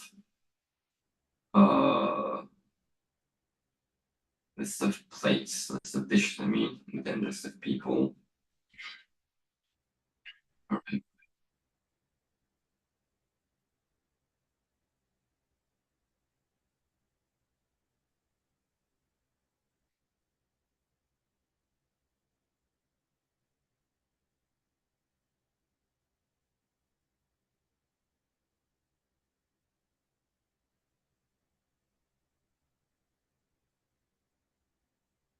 If only I had a pen and paper, I would attempt to do some math on that. Maybe see if there's a way to add and divide numbers such that you do one big calculation at the beginning, and then you can kind of extract info from there for every person. Which is probably how you do it. You'd like build a data structure.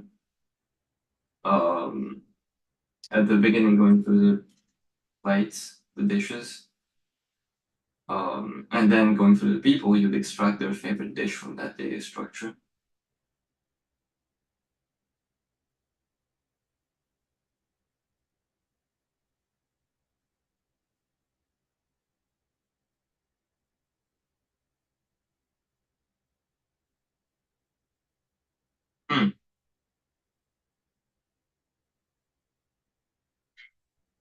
I have an idea of maybe storing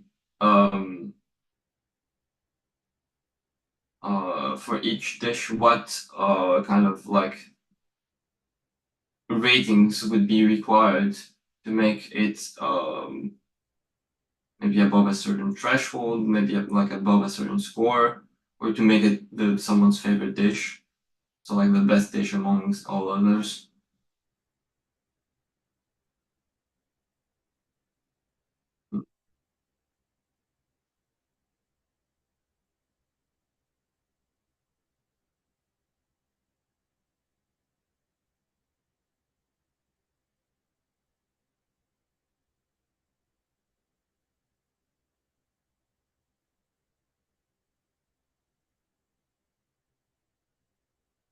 Because really, that rating multiplier per person can affect the dishes, the plates in two ways.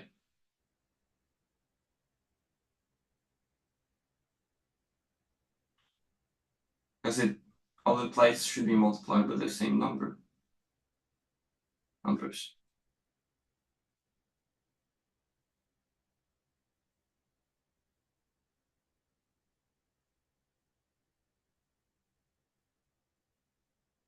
No.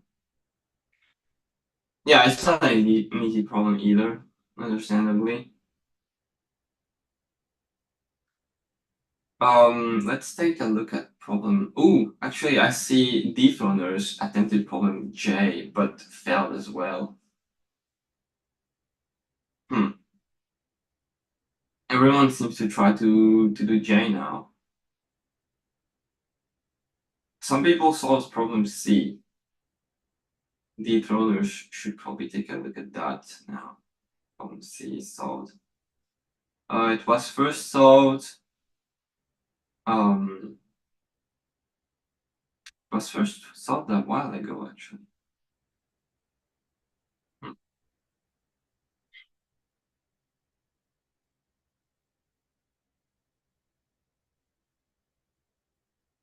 Let's look at problem M. No one has attempted, or at least submitted any solutions for problem M.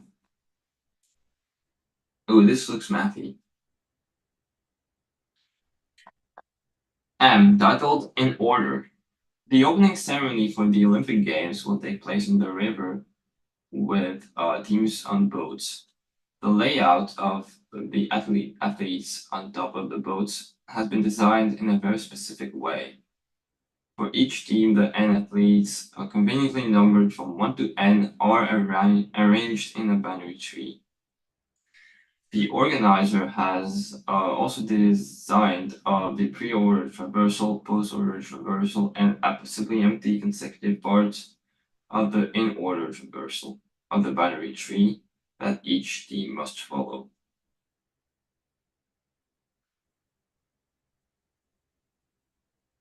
Okay. Now, to make sure there are enough tree layouts so that each team can have a distinct one, you are asked to calculate the quantity of different possible in-order traversals. Say T modulo the prime number 999,999,937. So just a big prime. Input. The input consists of 4 lines. The first line contains the number n. Each subsequent line contains a list of n space-separated integers. The second line contains a list A1 to AN, where AK is the number of the kth athlete found in the pre-order traversal. The third line contains a list B1 to Bn, where BK is the number of the kth athlete found in post-order traversal. The fourth line contains a list C1 to Cn, where CK is the number of the kth athlete found in order traversal, or 0 if the organizer did not say who that kth athlete should be. Output. The output should contain a single line consisting of a single integer, and this is the only integer such that single integer s, only integer such that 0 is smaller than equal to s, strictly smaller than the big prime, and for which p minus s is divisible by the big prime as well. Limits. N is smaller or equal to 500,000. So about 500,000 athletes at most. There exists at least one binary tree such to pre-order equivalent to order traversal. And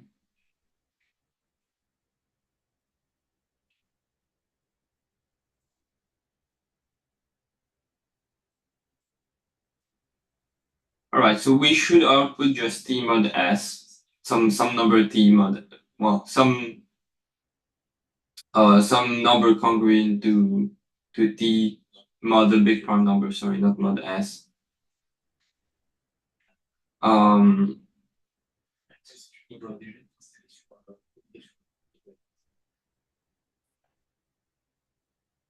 And these are all the in order traversals. All right. We have to kind of think of all the ways, all the different binary trees that match a certain pre-ordered post-order traversal. All right.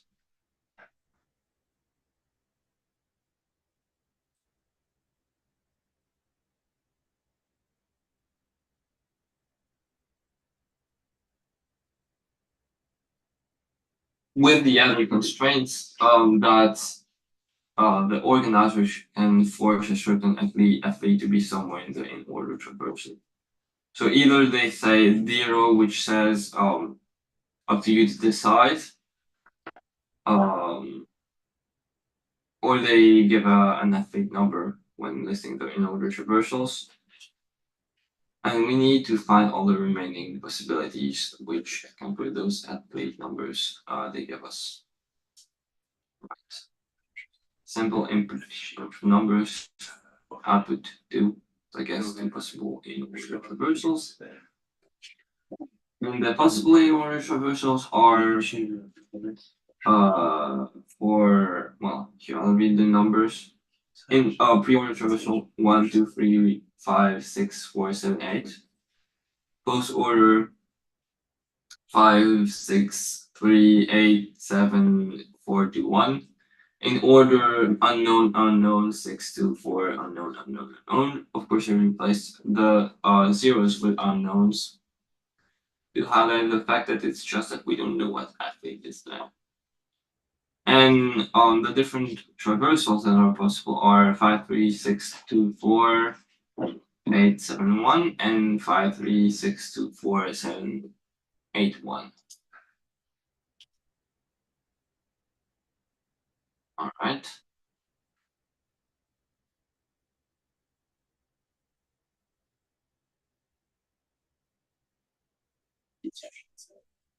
Pour essayer de faire des flèches sur les droits sur ouais. Sur le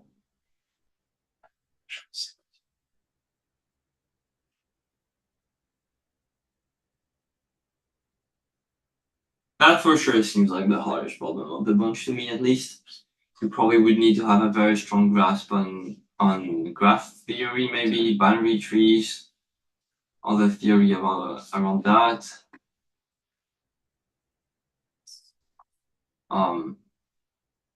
Yeah, this is very mathy as expected. Very computer sciencey as well. I would like to give a small update on the current leaderboard.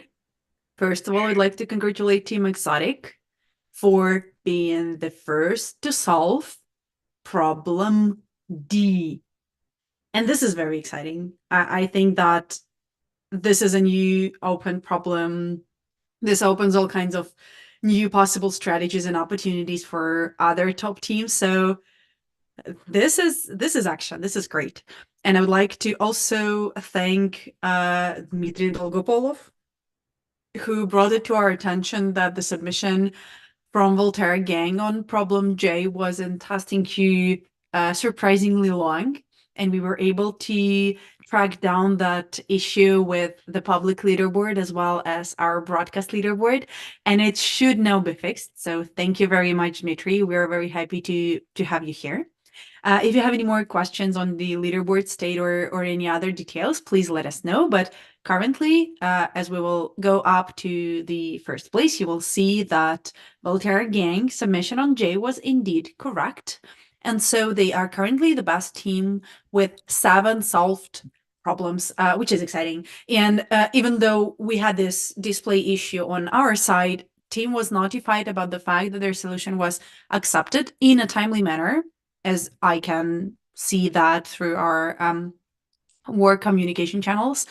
So they were not affected by the bug, and obviously we're only counting them penalty time based on their submission moment, not based on the moment when the submission was tested. So don't worry about the team. We hope that their contest is going good, and in general, good job. Thank you very much for helping us nailed it down. We have 4 leaders with 8 problems solved. These are ETH Dethroners, École Polytechnique Exotic, Universidade de Porto Heroes of the Sea, and another École Polytechnique team called CNX-TV. We are currently 2 hours 26 minutes into the contest, so just in 4 minutes from now, we will hit exactly the middle mark of the contest, which should be an exciting milestone for all of us at the organization team, as well as our contestants. Unfortunately, not all teams solved at least one problem yet. We still have a few that are currently working on their first accepted problem, but they have plenty of problems to choose from. Both F and I are absolutely doable, and also a lot of attempts on K that we see everywhere around. So this is also very exciting. Let's take a look at the contest statistics, because it, in my opinion, puts really nicely the whole leaderboard into a more contact and concise form. We have problems I and F, even though once again, in the contest start, it did not look that similar. They're very similar in performance. We have 88 teams successfully solving F. We have 87 teams successfully solving I, and 9 and 10, respectively, teams that have not yet figured the problem out. And then we have 3, okay, I'd say 2, but in general, 3 very close in number of solved problems, problems J, K, and surprisingly E. They are solved by roughly a third of our number of contestants, but problem J is apparently much more reliable. As soon as you figured problem J out, it works, and we have just a small number of incorrect attempts on that, whereas E and K will make you struggle, and we have so many teams who have not yet figured that out, so it will take them a little more. The next 2 problems that are obviously already on a harder side are problems A and B, once again, roughly equal in complexity. And the problems that try to help us to identify the winners, problems C, D, and L.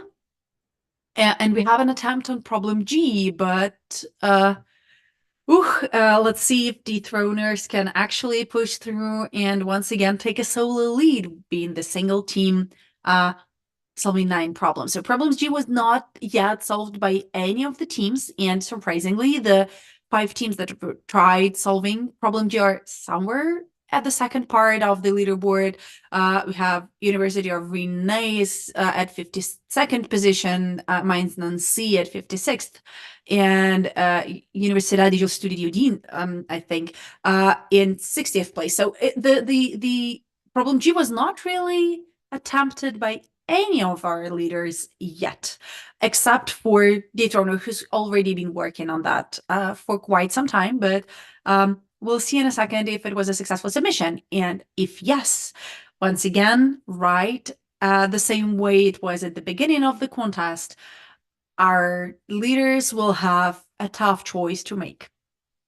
They already have 2 quote-unquote solvable problems in the face of C and D, solvable in we know, yeah, and Dethroner solve problem G. So yeah, absolutely working nicely to my contest script. So now all the leaders will have to choose. Do they want to try C? Do they want to try D? Or are they going to attempt G to take this lead? And I would like once again to point out that Team Exotic has an advantage in that sense. We think that problem L is easier, and once again, take that with a grain of salt, because our contestants are absolutely brilliant. The fact that problem L is solved by 3 teams, but problems C, D, G are solved by 1 each, does not mean that problem L is in any way or sense easy, but it's just that Team from École Polytechnique, Team Exotic, probably works on problem L with a significant success, and they think that they should be able to solve problem L easier than problem C or G. So Exotic, virtually 9 problems, and as we just hit the half the contest time mark, we are currently at 2 hours and 31 minutes. So it means that we are at 150 penalty minutes time from now on. So every submission that will go in, say right now, what if Team Exotic submits a problem L right now, they will get a little more than 150 penalty minutes that will put them at 700 penalty minutes. So this is an easy, University Polytechnique de Catalunya goes up to the 8th place. Good job. So this way you can easily add a number and think, okay, so if Exotic do that, they will actually stay in the 2nd place. And yes, unfortunately, that happens pretty often in ICPC contests. Yes, team solves 1 more problem. Yes, they move to the next group in a sense of they now are closer to, say, dethroners. They solve the same number of problems, but sometimes they stay in the same place because the penalty time is just not good enough to go higher up. And this can be a little rough, but solving more problems is always the way to go. There is absolutely no discussion to that. We try to make sure that our teams solve as many problems as possible. And this is also the reason why penalty time does not include time for the problems that are not solved. There is a specific reason for that. So in the past, our could CNX-TV overtake Exotic? Well, on problems, easily, but at this point, CNX-TV are 101 minute behind Exotic. And with the way it goes, with an extra try on problem C for CNX-TV already, they will have to, at this point, win by the number of problems solved, but also we're just at the middle of the contest. So yeah, everything is possible.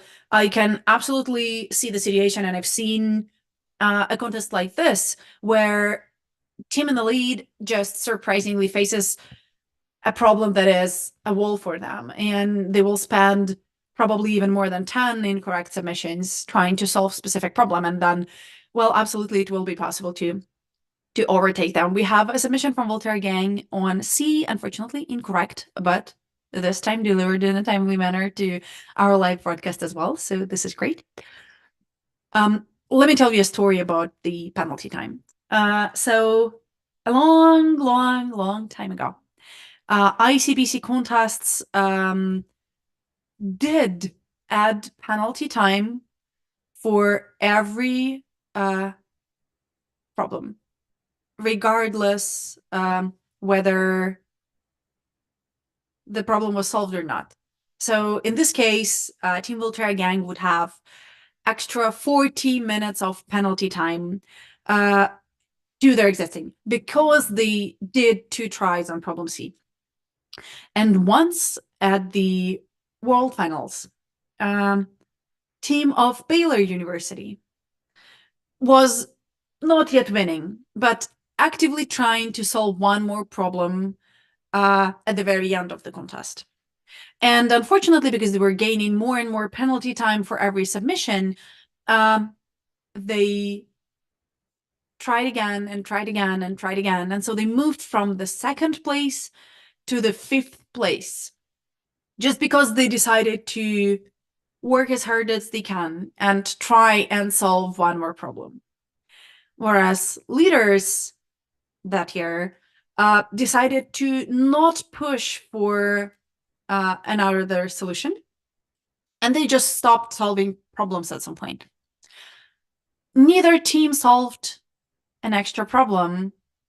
We have submissions from EPFL Olympians, but on L, unfortunately, an incorrect one. Neither team solved the problem at the end. But Baylor University team was penalized for the fact that they tried. And it felt very counterintuitive. It felt very wrong. And so starting next year, the decision to not award any penalty time for incorrect submissions on the problems that were not solved by the team was implemented. And I think it was a great improvement. I think that it makes sure that teams are encouraged to solve more and more problems every minute of the contest. And I think it works nicely, and I'm very much looking forward to our teams trying to attempt more.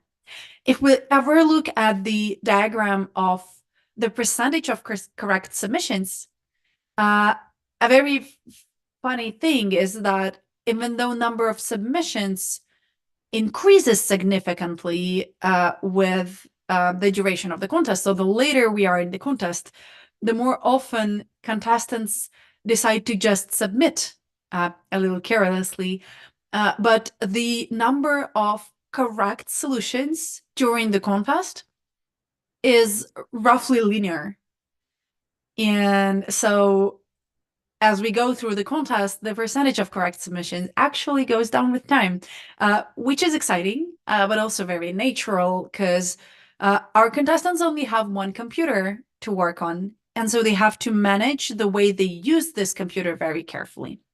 It is a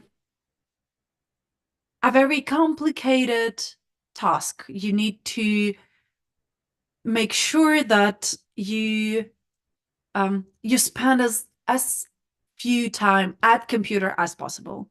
And obviously it includes, we have ENS 1 go up to the 9th place solving problem B. Good job. Excellent performance. They are currently the best team from École Normale Supérieure de Paris, and we're very much looking forward to their further performance. They're currently in the group of teams that will be invited to European Championship potentially, but still a significant part of the contest to go.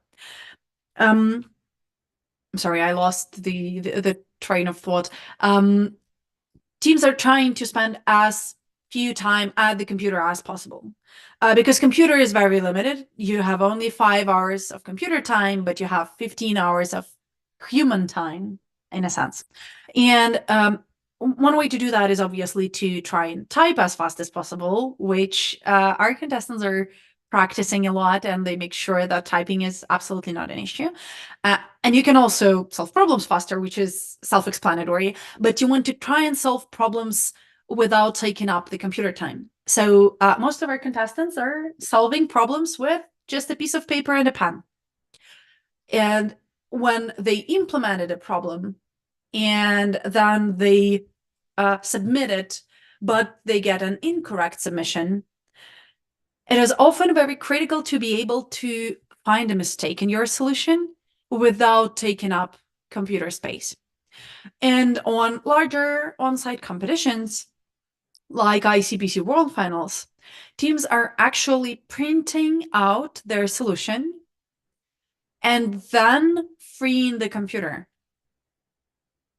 It allows team to let the next contestant start and type the next solution. And their teammates will be able to try and debug whatever mistake was made in the previous problem and see how it works. So this is a very interesting minor strategic point that the higher we go through the professional competitive programming contestants, the more often we will see that it is very important to not spend computer time on trying to figure out the issue. And sometimes it also means that if you submit multiple solutions, probably without carefully proving that it works correctly, sometimes saving that critical computer time is more important than actually getting less penalty time, because it can allow you to solve one more problem. So it's a very exciting competitive strategic approach, and I highly recommend everyone to join us in the online mirror contest. to see if that works for yourselves. Get a team of your 2 friends and absolutely join us in the mirror contest. The link to the mirror contest is in the ticker below and is also published on the website. By the way, mirror contest, Team IM3 is still in the first place, safely with 8 problems solved. They finished their problem B. Second place is CINEURJC. They currently have 7 problems solved and an attempt on L. I would like to also earmark a team N Weeks, who apparently, instead of solving problems from the easiest to the harder ones, are actually going from the left to right. But the important thing in the contest right now is dethroners actually solved problem D. They are now in a very persuasive first place. They spent apparently very little time, very little computer time as well on solving problem D, because they've solved problem G on 148 and D on 160. So it's barely 12 minutes of time between these 2 submissions for them, which is very impressive. It also hints the other top teams that probably they should pay closer attention to problem D. We have an attempt from Team Flag 10 that I wanted you to take a closer look at the beginning of the contest, because their debut was not very strong and they were not really solving problems in the correct order as we see that. And solving problems in the correct order would give them much better penalty time at this point. But they figured out the whole set of early game problems, and they're currently moving into this mid-game, late-game distance in here. Most of our top contestants try to solve problem C, but apparently it is not the right way to go. Even though it was solved by Uniboys at 67 minutes into the contest, it is apparently a very complicated problem that just requires a very nice aha moment or something like that. And I'm very interested in seeing where it goes further and how it will end up being. Very exciting, very interesting problem of the contest. And as already said, in the mirror contest, it was successfully solved roughly as fast. So 42 minutes into the mirror contest, which was just a little later than 67 minutes for the official contest. In the mirror contest, we also have the team and Weeks who are going left to right. They solved problem A, B, and C, and that's it. And as we know, problems A, B, and C are pretty complicated, so it's very likely that they will be able to shortly solve E, F, and I, and the other easier problems. So virtually they're also somewhere up in the top, but obviously teams in a mirror contest, they do not have to solve problems competitively. It's absolutely fine for them to just solve the problems that they're interested in. And oh, we actually have a wonderful moment. We have a submission from Sorbonne University team. So let's root for this problem B to be accepted. And I'm very much looking forward to a team from Sorbonne University going up to 7 problems, and it indeed happens. Good job. 10th place tentatively. We're just a little over 2.5 hours into the contest, so still plenty of time to solve the rest of the problems and save yourself some spot at the European Championship.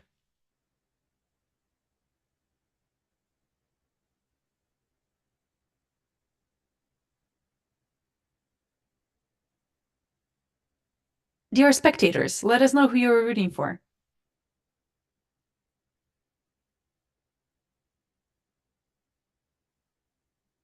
We'll be happy to talk with you a little more about a specific team.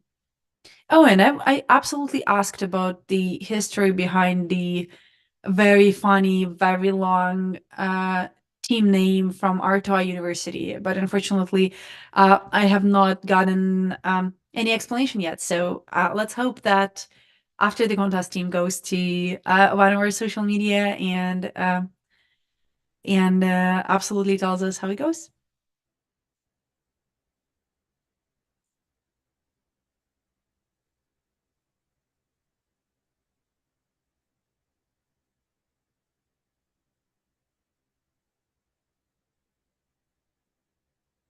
And at the submission flow from flag 10, they're once again not making it easy for themselves. They're trying to solve problem C, which is rough. I do not trust problem C. Problem C is 1 to 4. So yeah, it's a pretty complicated problem to have.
Okay, I will try to give you some input for one of the problem. So we would like to give some, not the programming solution, but in fact the way to understand the problem E. So problem E is the nicest view. So in fact, I just read the problem. Paris is so crowded with tourists during the Olympic Games. You want to escape the city and go on a hike on a linear trail path going from left to right. So here I draw my trailing path from left to right. And in fact, during my trail, I have some mountains. Every kilometer on that trail, including at start, at end. So here in my start, then I have kilometer 1, kilometer 2, kilometer 3, 4, 5, and so on. And at each milestone, we have an altitude. And the slope between two consecutive stones is constant, and no two stones have the same altitude. Okay. So, planning to come back with your friends, you try to identify the point of the hike at which you have to the nicest view. The beauty of a point is the beauty of a point of view is defined as the distance measured in kilometers between your position and the leftmost position that you can see on your hike, and that is exactly at the same altitude as you. If such a previous position fails to exist, it means that you can't see the city and it's smog. And the beauty of that view is zero. So here at the beginning, you have the fog of the city, and this is not very beautiful. So this does not count. As an input, you have you have listed the altitudes of the milestone, and we want to answer the question, what is the maximal beauty on your hike? So the input consists in two lines. The first line contains a single integer, n, which is the number of milestones on the trail path. The second line contains n integers, h1 to hn. Each integer is the altitude of this milestone. And the output of your program should contain a single line consisting of a single number s. S is either an integer or an irreducible fraction. And we have the limits that for the program, and we get a sample input number 1. So in the first sample, we have 7 milestones. So we have milestone 0, 1, 2, 3, 4, 5, and 6. At the beginning of the trail, you are on altitude 0. Okay, is 0. And then when you are at milestone 1, you are in position in altitude 5. So 1, 2, 3, 4, 5. Here you are on that altitude. From the milestone 0 to milestone 1, you have a constant slope like this. Okay.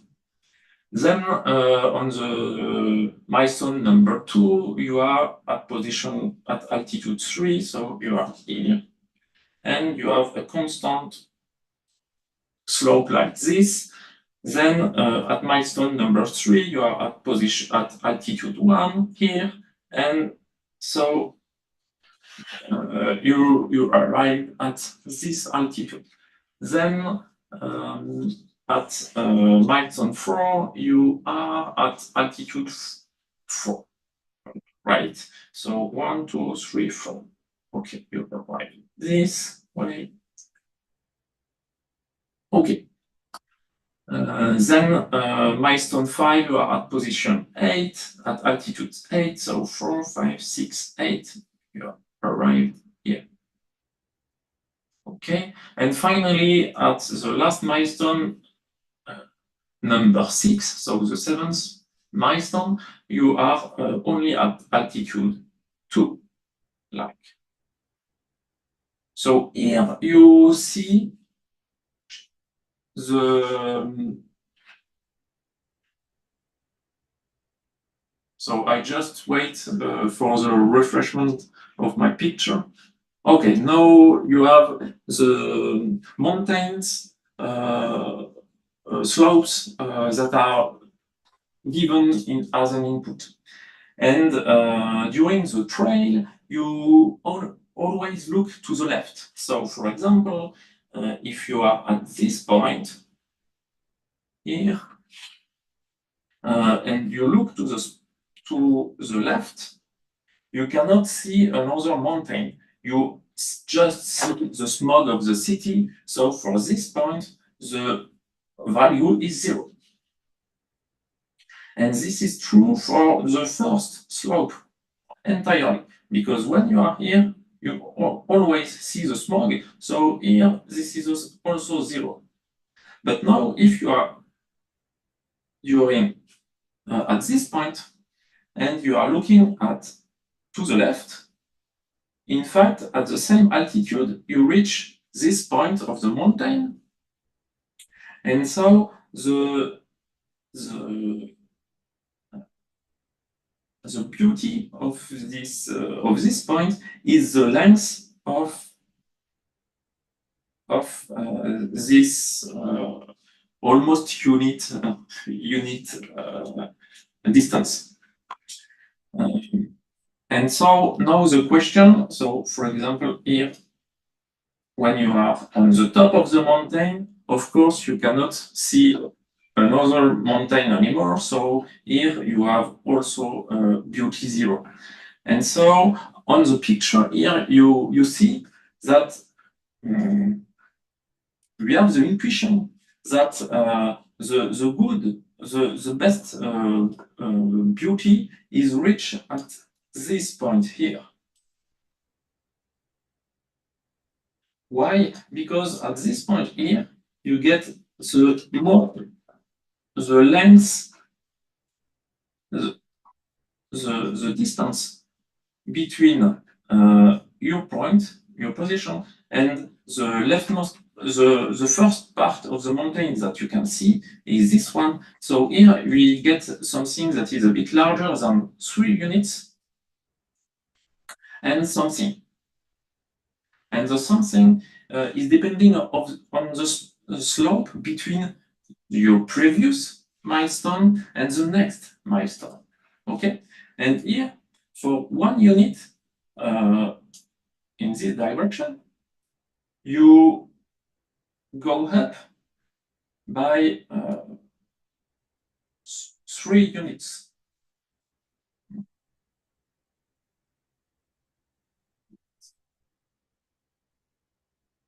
I think.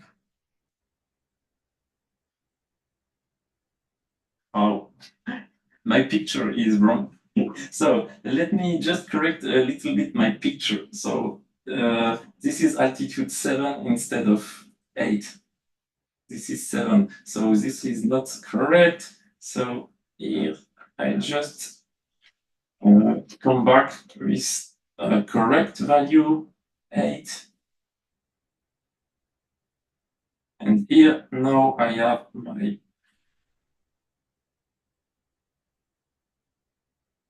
slope from 1 unit here, 1 unit, I am rising from to 4 units to the top. And so the point that we are interested in is this one. So first of all, the contestants have to find this point, and to the second task is to compute exactly the fraction of the distance. And so here we have 3 units plus this small unit, this small part of my unit. And in fact, since from the last milestone to the next one, I have exactly 1 kilometer, I know that going up only by 1 unit, I have here 1/4, 1/4 of a kilometer. So now this is exactly the 13/4 that is expected as your output. So I think this problem is completely understandable, but now the problem is, of course, to program it as efficient as possible in order to obtain the good time limit.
Hello everyone, I'm back and I brought someone to interview with me, a coach from the University of Rennes. Yes. And we will ask him a couple of questions. First off, what was it like to train with your students? Pardon? What was it like to train with your students? Well, we started relatively late this year in November, and then we had a meeting every Thursday night from say 6 to 11 or more. Okay. And we try to focus every week on a different subject, say geometry or sorting, or I do not know. How frequent was that? Say it again. Every week. Every week? Okay. We had something similar here. It was every Tuesday and Thursday.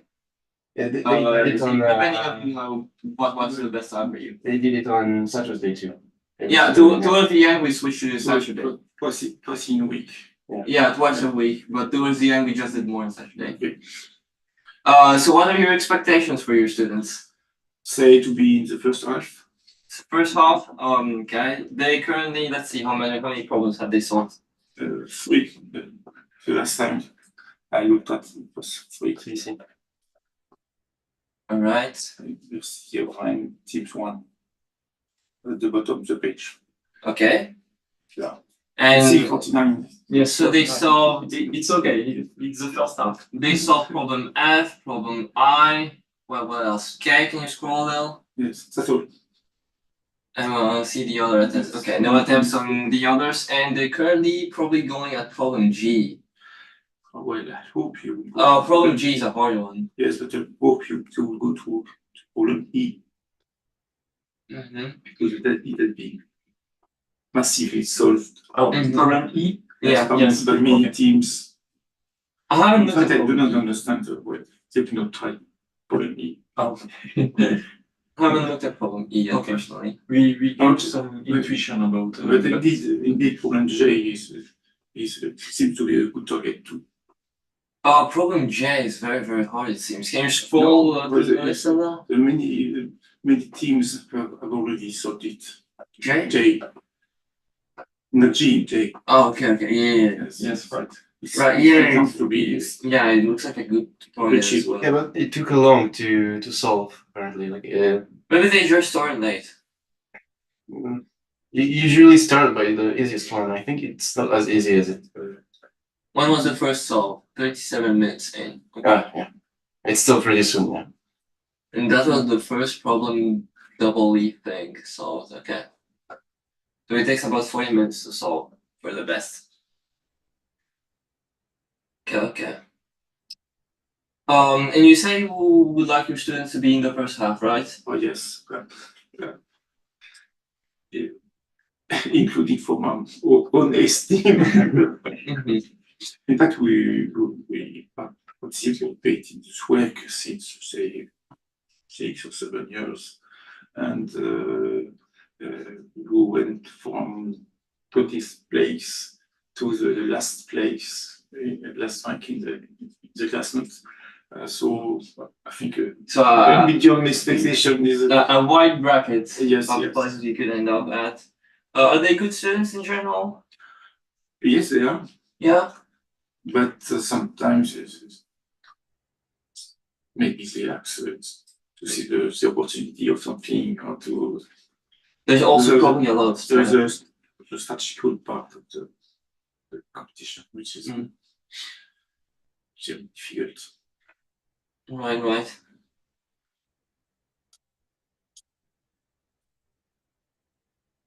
And you were training between several more than 3 students or just with the 3 students? We started with many more Yeah. students.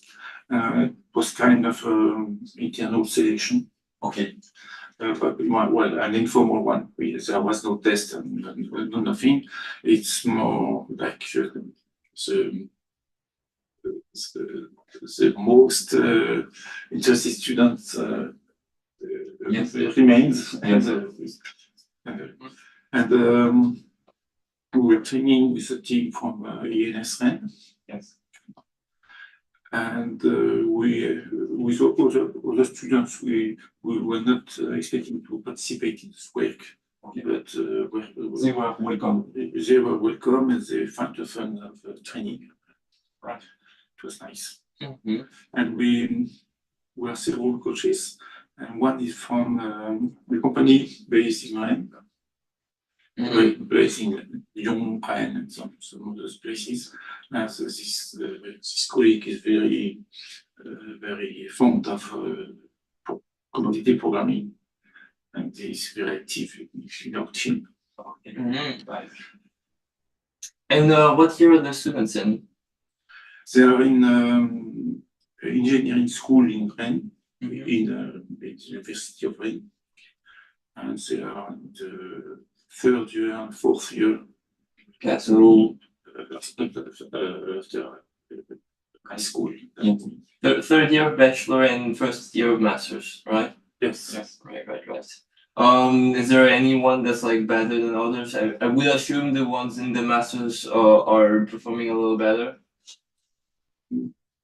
Or is I would it say that, not related? No, it's not related. I think there is a technical competence, but there is also the ability to stay focused, to think a little bit before acting and so on. There's also probably a big factor of habit. Like competitive programming is kind of Yes, but different from normal they are programming. used to because they all, some of them already participated in this work, and they also participated in other online contests, like Code Force, something like that. And there are a lot of also thematic challenges. For instance, in Rennes, some companies organize challenges. Some have a similar shape to this work, only much more lighter. Let's say 1 hour and a half. Yes. And some of them are much more, they are much more like hackathon. There's something to the project to develop. Yes. It's a product, yeah. And students are allowed to switch between programming languages, between the different problems. Yes. Do you think that they will use this ability and this possibility, or they will focus on just one programming language? Have I at think least they- one they- use case in mind. So we stay with one language, And which one? Python. Okay, okay, right, but yeah, that's nice. Plus, I'm not quite sure, but I think the judges take into account the speed of the language as well. Yes. I'm not sure they took Python speed into account. According to the description, they say it's working for C++. I'm pretty sure the problems were No, first solved in it's a Python value and tested factor. as well. Okay, I didn't know because I thought they said it's Vector 3. Yes. okay. You have a time factor. So for Python, Okay, you have 3 times more okay. time than with C++. And for Java, this is 2 times, and C++ is factor 1. It's the default one. That's fine because I would have like given Python a factor 10 given how slow it is. Because I think it's because they made the tests for C++ and it worked Did for they? C++. I remember I looked at the tests or like the official solutions for last year's, and they were having fun trying to make them as short as possible in Python. So like they were trying to like make one-liners and all that, or like two-liners. It was quite nice to look at and kind of like unravel. But yeah, I've seen a lot of judges make the jury members, I mean, make the solutions first in Python. I'm not sure if those are the one implemented in the judge. They may be. In fact, I do not think it is an issue for ordinary teams.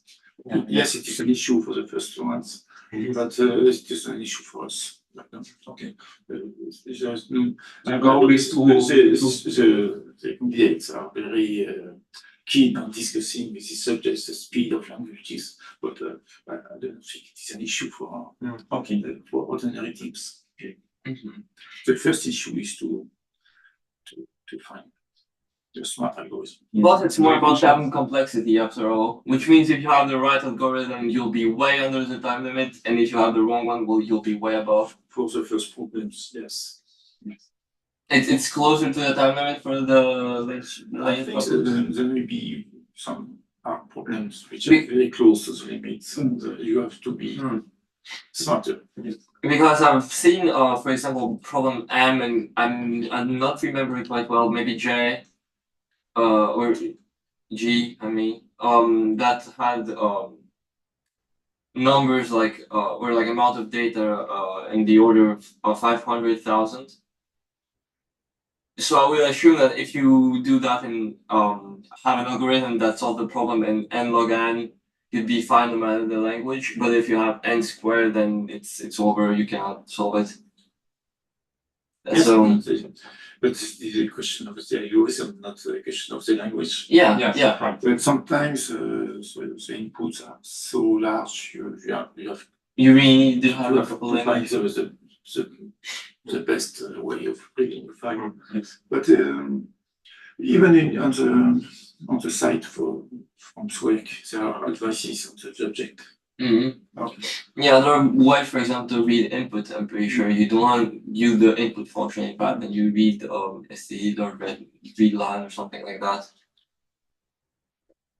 I would like to ask a question more about yourself. So, are you a computer science teacher, maybe from? Yes. Okay.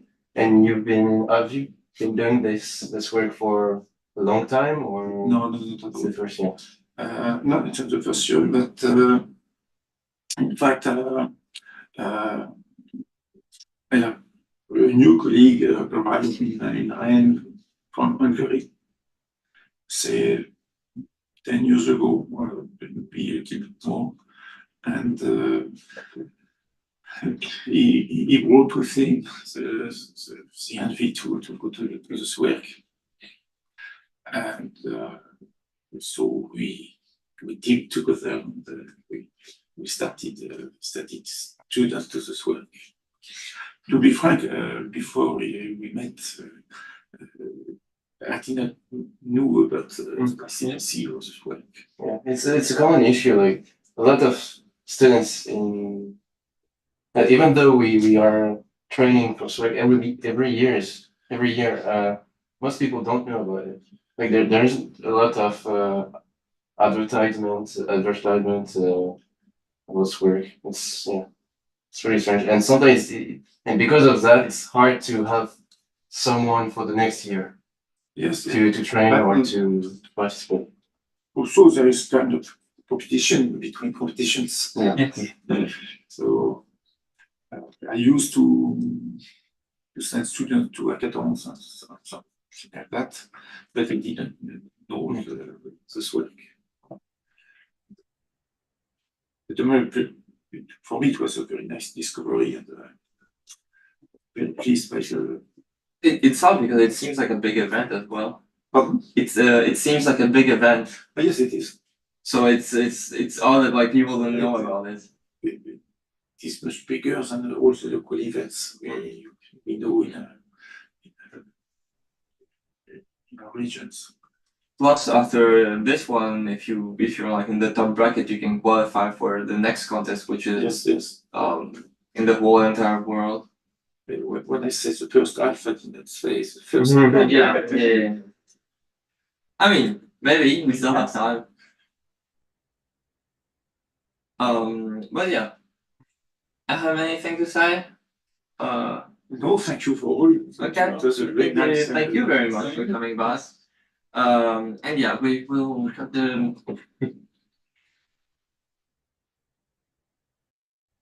We are currently at 3 hours and 30 minutes mark into the contest. It also means that we have exactly 30 minutes before the scoreboard will be frozen, and it's a time to review how things are going. And actually, we have a lot of exciting news. So first of all, Team Dethroners from EDH Zurich actually solved their 11th problem D, at their 11th problem C, at exactly 200th minute of the contest, they are now the single team with 11 problems, and the next team has just 9. So this is a very successful attempt to declare that they are the preliminary contest winners. Solving two more problems within 1.5 hours is not an easy task, even though the problems are very complicated in this contest. Second place is currently with École Polytechnique CNX TV with 9 problems, and they are also very actively defending from another École Polytechnique team called Exotic that are currently with 8 problems in 3rd place. And as I already told you, it's very important to be the best team within your university when we are talking about advancing to the next stage of the competition, as my wonderful colleagues just discussed as well. It's very important to be the best team of your university, and Team Exotic knows it. And so for the last hour, they've been actively submitting problem L. They have 4 incorrect tries, which also means that it's very possible that if they finally solve that, they will lose by penalty time. And just a little time before, we had in our YouTube chat a discussion whether could CNX TV overtake Exotic. And a coach from École Polytechnique said, not yet. But now, this is how you do it. You solve one more problem, and you wait for your opponents to get a lot of incorrect submissions. Previously, Exotic were 100 minutes of penalty time ahead of CNX TV, and now they have 4 incorrect tries on problem L. So if they solve problem L now, and now is 300 minus 90, 210 minutes into the contest, they will have 550 plus 210 penalty minutes. So it will be 760 penalty minutes. They will still be in the lead, but it's very important for them to actually act fast and act clear. Why do not they have more of an advantage over CNX TV? Well, that's easy. CNX TV passed their problem C from 5th attempt. This was also a lot of penalty time. So you can see +4 in our broadcast leaderboard. So a lot of penalty time, a lot of nerves. We'll closely follow the battle between 2 École Polytechnique teams, but we only have 30 more minutes of full feedback time. As soon as our clock hits 4-hour mark, we will not be getting any real verdict updates for any submissions. So we'll only be able to think and to fantasize and to try different options and to brute force the possibilities. So it's going to be very exciting. Currently in the contest, we have 101 teams solving at least one problem. This is great. We very much looking forward to the moment where every team will solve at least one problem. We'll see how it goes. Another noteworthy thing is that Exotic are actually trying to submit problem H, but unfortunately, with no success yet. They have 2 incorrect attempts on problem H. Team Heroes of the Sea is currently in the 4th place with an attempt on problem C. And we know that eventually they will have to get accepted problem C. In 5th place, Volterra GNG, who still have 0 attempts on problem L, which is sus. They must submit this problem as soon as possible. This should be their first focus. If they solve it, they will still be a little higher than CNX TV. They will go in the 2nd place. Currently, also in the group of 8 problems solved is Team UPC2 from Universitat Politècnica de Catalunya and Team Uniboys. Talking about Team Uniboys, I expect a submission for problem B from them really soon, and this will also put them up in the group of teams solving 9 problems, but unfortunately the penalty time is just not great. So they will have to do their best to just perform well to be able to go higher. Further, a pretty large group of people in teams solving 7 problems with a wide variety of teams, but absolutely identical set of problems. Everyone who solved 7 solved A, B, E, F, I, J, K. And if you're solving our mirror contest, we highly recommend you start with the same 7 problems. They seem to be the core problems to work throughout this contest. And then as we go farther, only 5 teams solved 6 problems. So within the 6 problem range, it's very clear that if you solved 6 and you didn't solve B, you need to solve B, and you solved 6 and you didn't solve A, you need to solve A. So teams have a very clear path in front of them. We hope that it will take them just a few seconds. We can see a submission from Team Exotic on problem B. What? Why? Oh, this can be another attempt from Team Exotic to test their solution against a given time limit. This is one of the more advanced strategies. It also allows team to save some penalty time and try and get better results, but it requires a significant coordination. So assuming that in problem L, they're not sure if their solution works fast enough, they can submit their solution to problem L with a worst case scenario solution for problem L. And this way it allows them to try if the solution actually works expected time on the testing machines. Because no matter how hard you try, there is no way to properly evaluate on your local computer how much time will it take for your solution to run on the testing machine. But it also means that we will have to wait a little longer for the team to actually get any specific results. This is kind of an insight that you can only get in the live broadcast, so I hope that you're tuning in. If you're interested in similar interesting insights for your team, let us know who you're rooting for, and we'll be able to look at them closer. Universidad Politécnica de Catalunya #1 submitted problem L, and they should have. So we are waiting for the solution to be on the accepted side pretty soon, even if not from the first attempt. Going back to the top of the leaderboard, Dethroners are actually the only team that solved problem G. So in the public leaderboard, they get this nice dark green solution color. And problems H and M are still untouched by any of our successful submissions. This is the statistics of what was going on in the contest. We still have 2 absolutely on par easiest problems, F and I, with a few submissions currently in the testing queue. Then problems J and K, closely followed by problem E. You can see that the difficulty step is pretty high between IF and JK, which is absolutely to be expected. Problem E has 37 successful solves by different teams, and 4 more submissions are currently in the queue. Then we have absolutely perfectly balanced problems A and B, which I enjoy. And some more overcomplicated problems. Problem L is currently solved by 7 teams. Problem C currently solved by 4. Problem D solved by 2. G by 1. H only attempted by 1 team, surprisingly, at the very top of the leaderboard.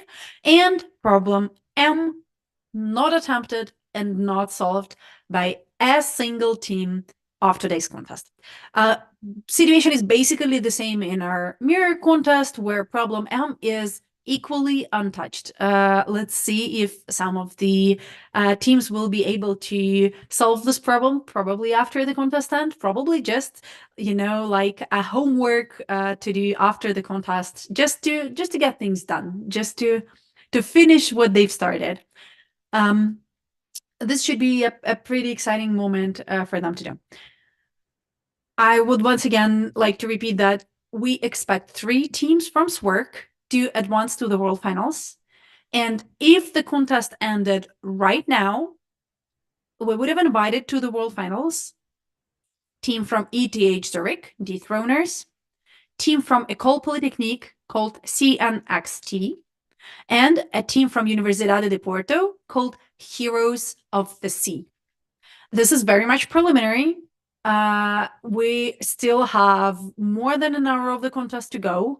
And as you saw, we have plenty of submissions in the testing queue. So probably even some of these submissions that have already been sent to the testing system still will be correct, and teams will go up. We will see that in the upcoming minutes.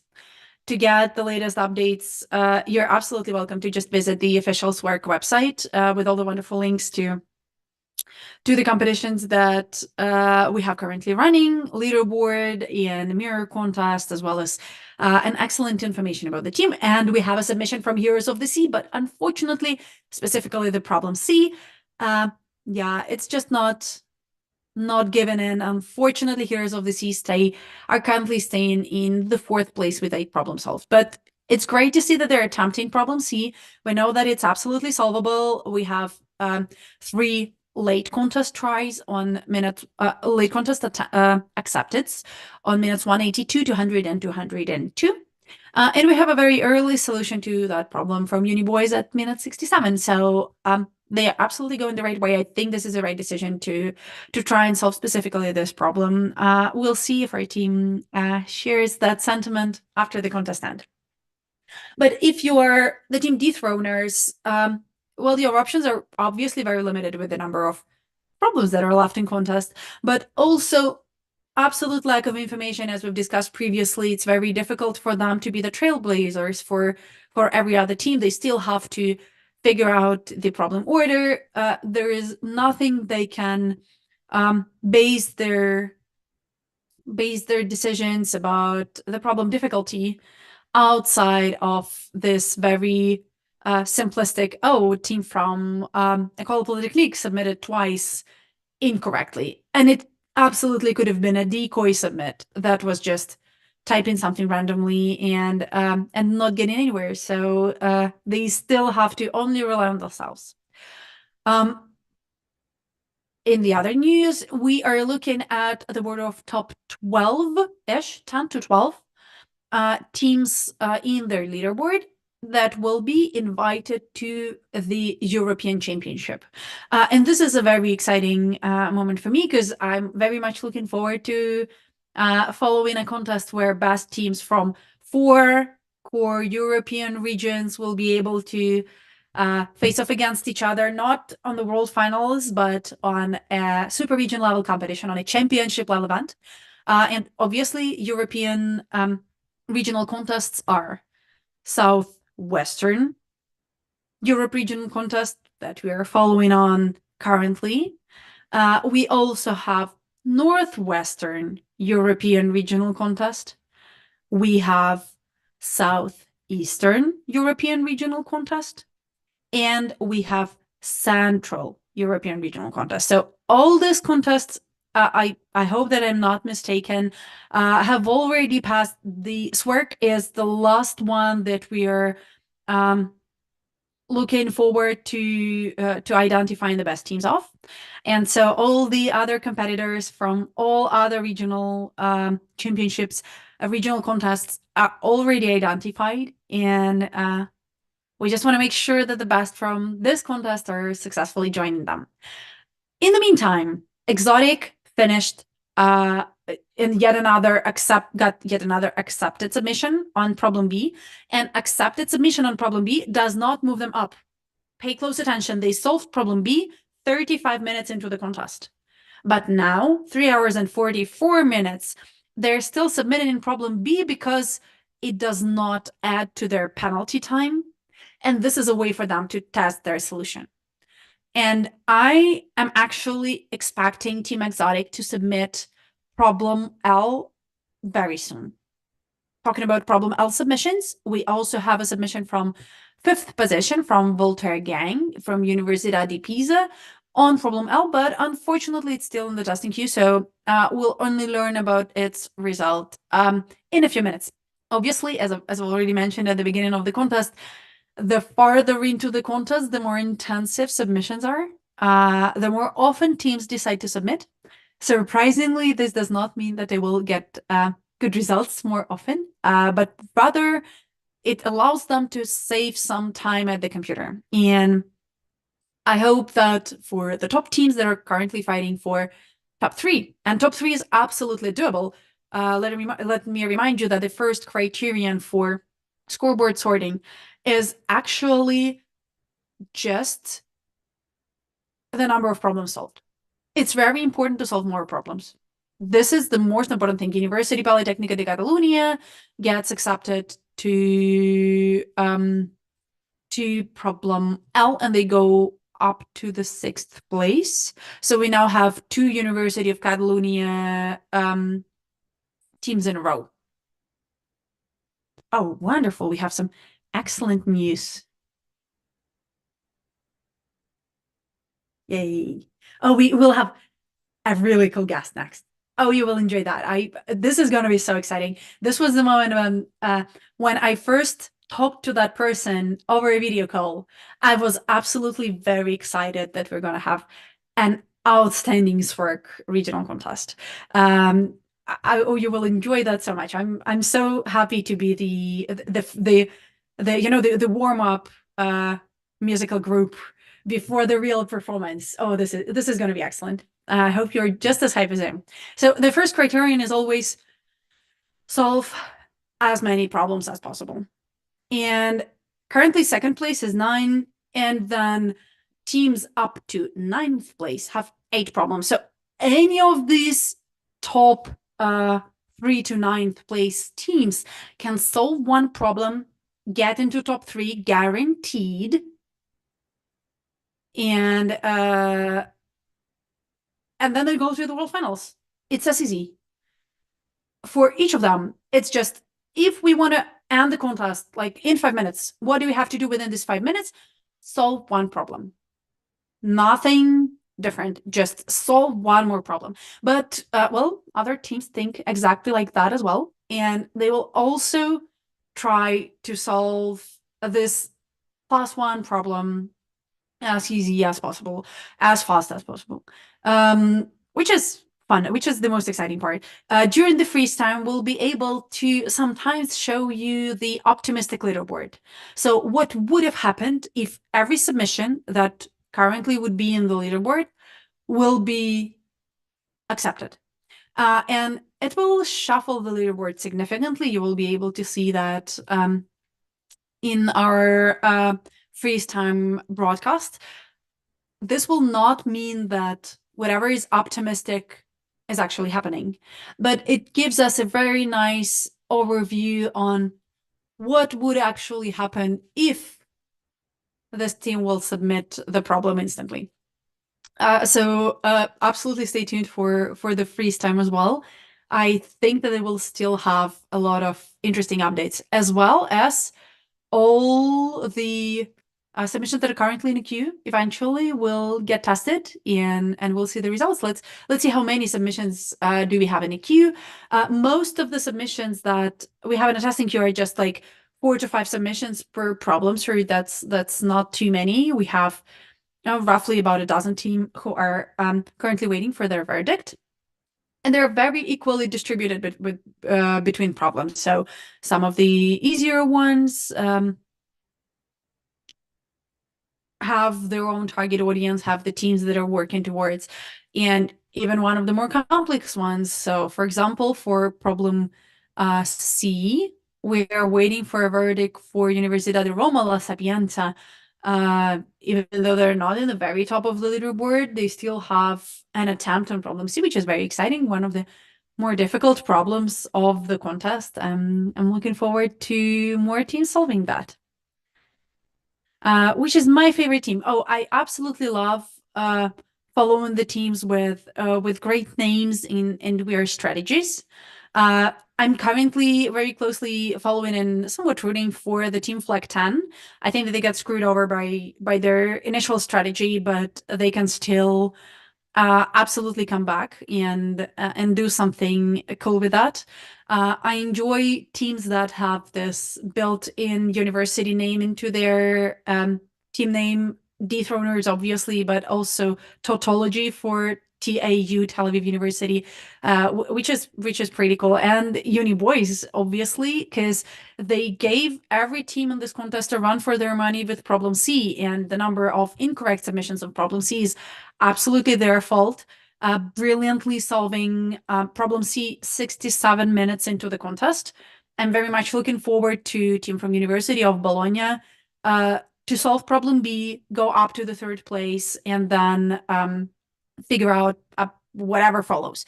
And by the way, do you remember how I promised you a submission from Team Exotic on problem L? Well, they did submit that one. And also right after they submitted problem H. So it's very probable that they have 9 problems solved, and it's very real that they will go up with 10 problems solved if problem H works for them. So it's going to be good. You can see that our testing queue is absolutely full. We'll be back with you in a short while to, oh no, I take that back.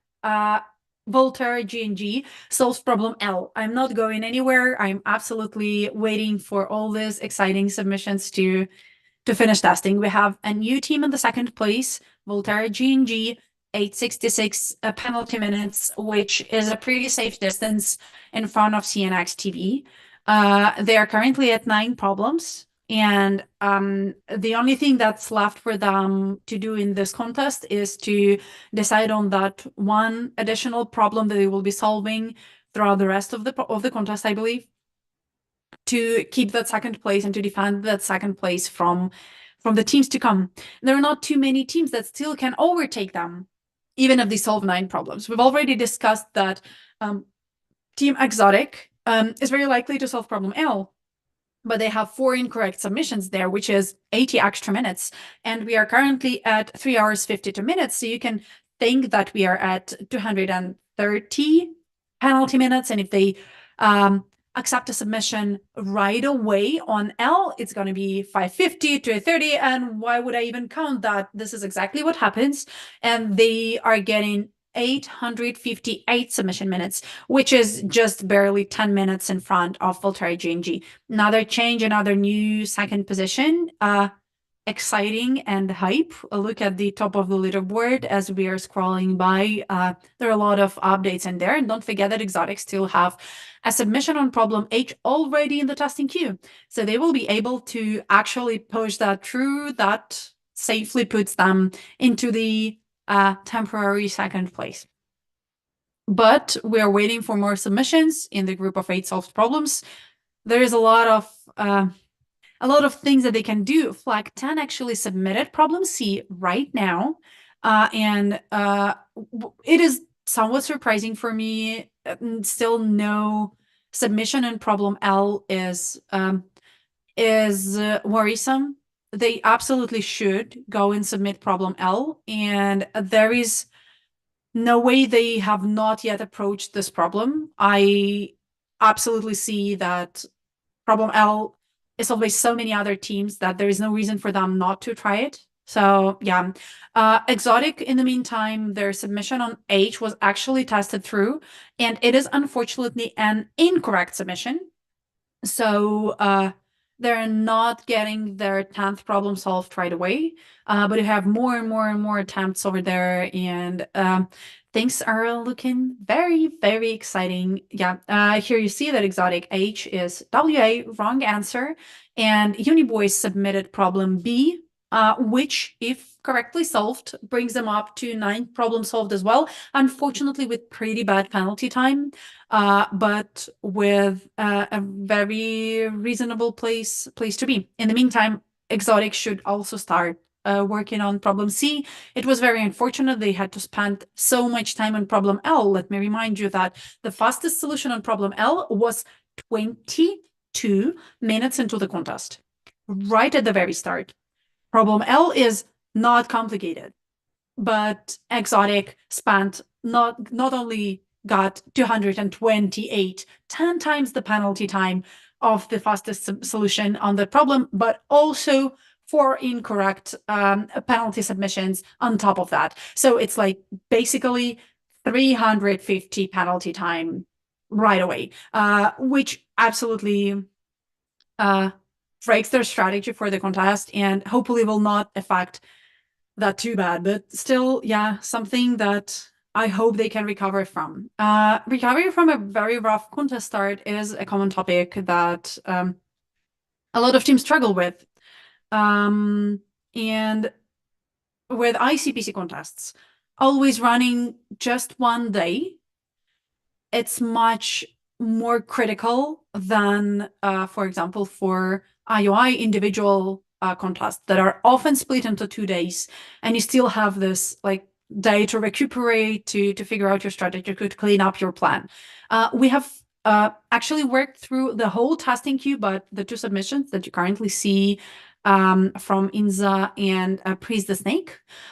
So whatever you see currently in the leaderboard is very much real and actual information. And this is with just 4 minutes to go before the freeze time. As soon as we hit the freeze, all submissions will look like they're in a testing queue. Don't worry, the submissions are still actively tested throughout the whole last hour. Teams are getting their verdicts. It's just we as spectators are not allowed to know them, as well as, obviously, teams themselves only know about real results of their own submissions, but have no information on the submission results of the other teams. This is both terrifying, but also a lot of fun. It allows our team to strategize a little more interesting within their last hour to see if they can push a team to a wrong location, or if they can hold the submission to submit it right after the freeze so that other competitors do not know their real position, they may underestimate themselves. So a lot of fun coming right up in 2.5 minutes from now.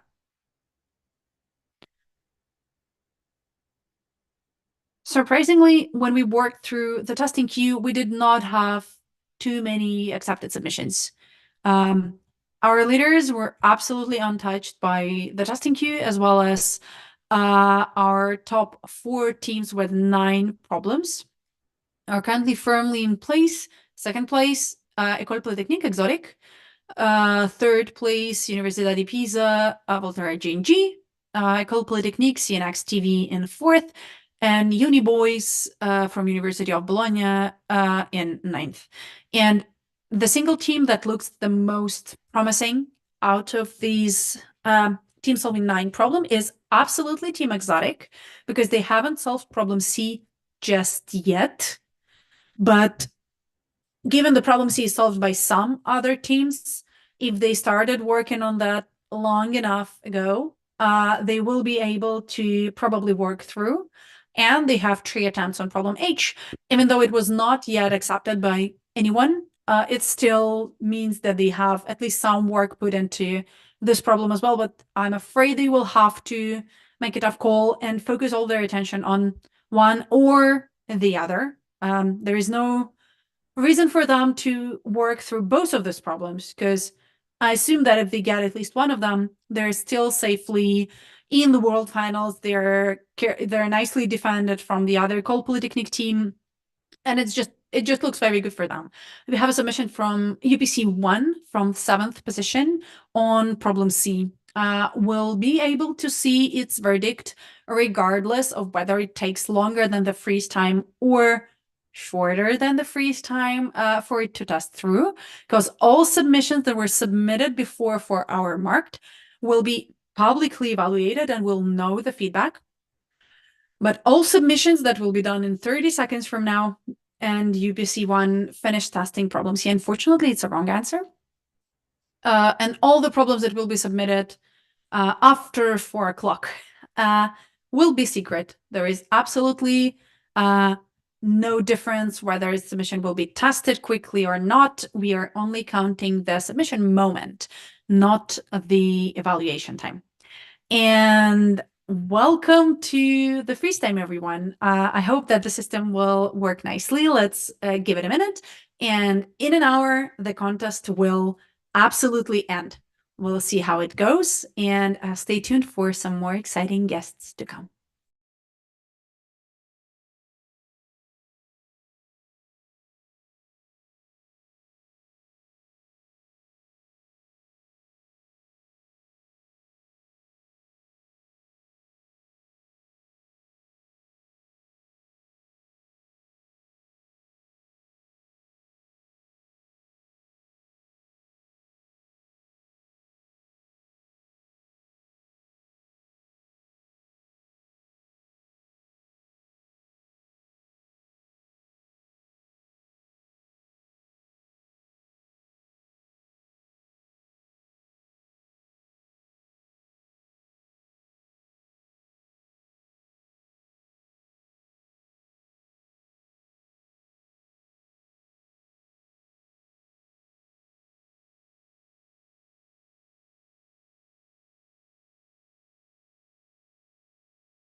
All right. So hello people on the internet. So yeah, we're happy that you all follow it and yeah. Okay, my name is Christopher. I'm like the co-organizer, and but there's like a big team that is organizing things like Gabriel Batti, Emmanuel Chailloux, Vincent Vuget, Michael Passer, probably I forget, and like an army of volunteers that sit here around me. It's very impressive, and I think people liked it. There were a lot of problems that you hope you cannot see. This is good for you. Like a lot of problems, a lot of adrenaline, and yeah, and then for all the coaches, I mean, they're happy, but you know, as closer you get to the highest rank, the more you're frustrated, and that is part of the thing. Like, and yeah, and so we hope that people get involved into competitive programming because it's just too good activity. You learn a lot of things. It's crazy. Like it's Sunday. We could walk in the park, but we are locked in here and solve problems. Like I mean, our family probably thinks that we should go. We are nuts. Like, but we are probably. But yeah, we learn really a lot of things from that, and yeah, I think students enjoy it, and you know it. What we learn by this competition is actually useful. There are all these companies around. It's not for nothing. It's actually because what we do is in complement to what you learn in university, and they give you skills that you don't learn through the classical academic channel. You learn them differently, and like, for example, you can learn an algorithm test as a black box how to use it, and you don't have to know how it's working, and already then you can do a lot of things with it. It's very interesting how to reduce problems, how to model it. So in academic world, you had a course on Dijkstra, then you have a graph, and now you run Dijkstra. Okay, it's not the same kind of thing. So I think people like it. I think what we do is useful, and I think people get more and more involved. You see the numbers that more and more people get involved. And now I'm sorry, I have to go. There's still a lot of things to do. I was happy to pass by here, and yeah, hello people from the internet. Goodbye. Thank you very much for coming by. Bye, Christoph. Thank you.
You can currently see the optimistic leaderboard on a screen. And if you look really, really closely at the very top of the leaderboard, you'll see two University of École Polytechnique teams, Exotic and CNX-TB. Obviously, optimistic scoreboard does not represent the real situation in the leaderboard. We don't know what happened to the submissions in the last hour. But if every last submission that they did was actually accepted, they would have identical penalty time of 1,075 penalty minutes. And this is 1,175, excuse me. And this is probably the moment where you should learn about the final tiebreaker. So if two teams have equal number of problems solved and have equal penalty time and have multiple problems solved, they will be ordered by the time of the last submission. The earlier, the better. And so there is no way our two wonderful Call Polytechnic teams will actually finish in the same place. Even if they have the same total time and the same penalty time and the same number of problems solved, at this exact moment, they will still have a very specific order. So CNX TV would be higher than Exotic. I would like to once again tell you that this is an optimistic standings. This is not something that happened. This is something that can theoretically happen if every last submission would be correct. And let's go back to the normal standings. Once again, normal standings currently look like this. Every yellow rectangle will stay exactly like this up until the closing ceremony. So if you would like to know how the contest really went, what was the final result of the contest, you will need to watch our closing ceremony live broadcast that will be broadcast on the same YouTube channel, ICPC Live YouTube channel. So like and subscribe and follow our YouTube account. If you want to follow the closing ceremony, there is a separate video already scheduled for you, so you can mark it to get notifications when it will start. It is currently scheduled for 4:45 p.m. Paris time, but you can rely on YouTube to send you a timely notification message. And as soon as the broadcast will start, you will get a push from your cell phone, from your YouTube application. We have so many wonderful submissions in the freeze time. We're just 20 minutes into the freeze, so still 40 minutes of the contest to go. But we already can see that there are so many teams that attempted to solve problem E. Problem E in general is one of the easier problems of the contest. This is why most of the submissions for this problem actually come from teams from the second half of the leaderboard. But it would be wonderful for them to actually solve this problem. We're very much looking forward to that. Unfortunately, neither problem I nor problem F is even optimistically accepted for every team in the contest, but still we have a pretty nice competition and opportunities over there. There are still no submissions in problem M, and at this point of the contest, it is unlikely that we get a submission on problem M, because even for the team that is currently in the lead, and that is actually 100% sure in the lead, because if we once again go back to the optimistic scoreboard, even if all submissions are correct, dethroners are still in first place, one problem ahead of every other team, with a wonderful advantage on the penalty time. So there are no teams that can actually overtake dethroners as of now. We will still see more submissions. We will still see attempts to dethrone dethroners, but currently no team can even theoretically get more than 11 problems or 11 problems with better time than dethroners. We have a lot of submissions on other problems as well, though, even 2 freeze time attempts on problem H that was not yet solved by anyone, so no purple balloons for us today. Team Exotic tried submitting H, and Team Tautology from Tel Aviv University tried submitting H as well. For Tel Aviv University, that may not look like a straightforward problem to submit, because there are so many other ones that are actually, we assume, easier, but it is still a reasonable thing if you feel like you have a solution for this problem. Exotic, though, have much less of a choice. and still no submits on problem C, which we hope they will have by now, but unfortunately not. So we'll continue keeping you posted if anything major happens in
And we have 10 minutes before the contest end, and there are some exciting updates.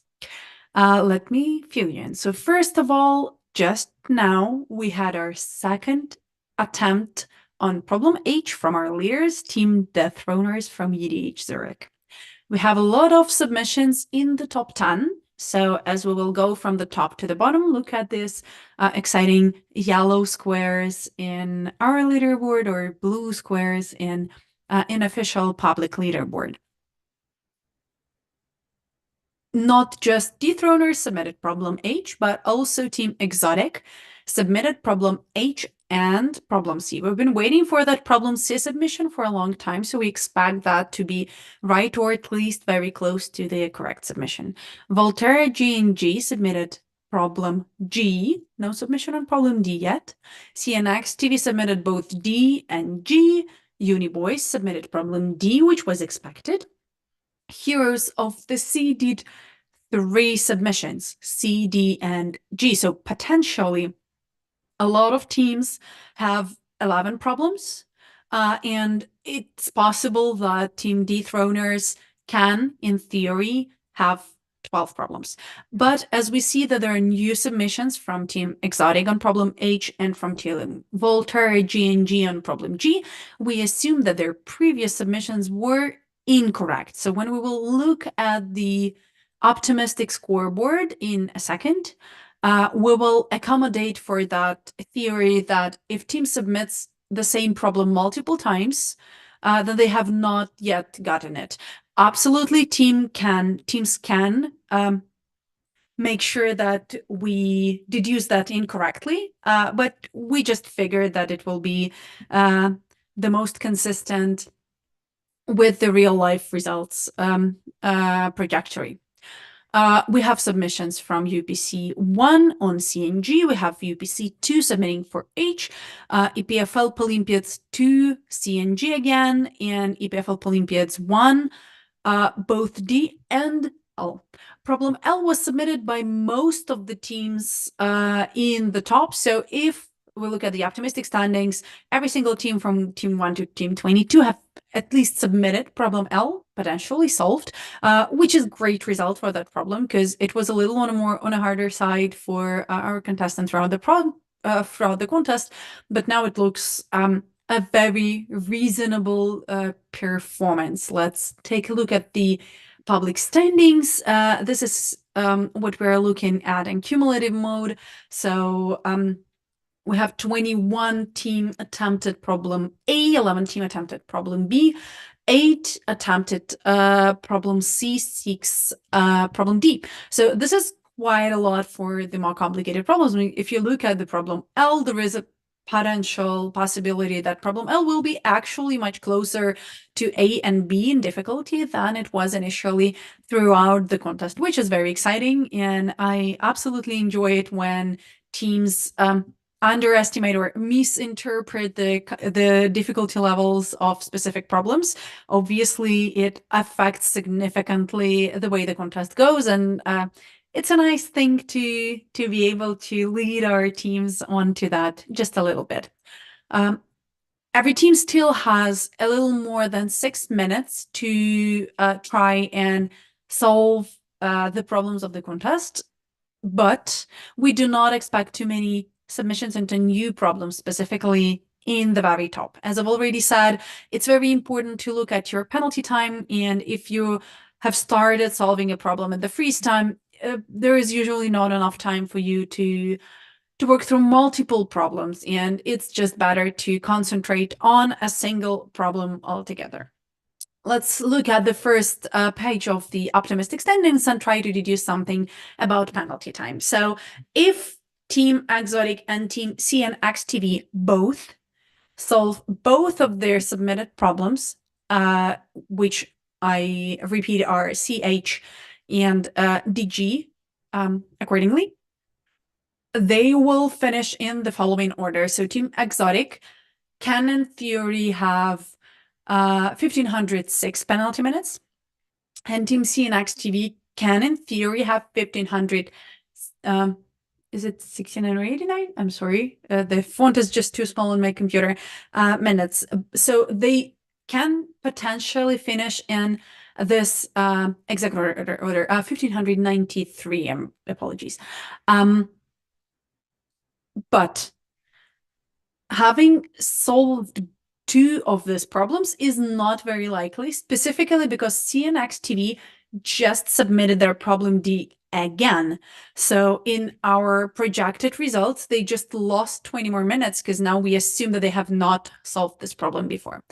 We have yet another submission of ETH Zurich, but there is a possibility that UPC 1 just solved problem G. It was their no, did I mislead you on that? Yeah, it was their what was that? I don't know. I absolutely missed that animation. I'm so sorry about that. So teams are moving into top 10 pretty actively. So it would be good to see if they can actually solve the remaining problems optimistically. We have multiple teams solving problem H, and this moves some of the teams up in the potential European Championship range as well. So we will be able to see if University Politecnica di Catalunya actually got problem H. If they did, that would be one of the few attempts to solve that problem from the first try, which is very impressive.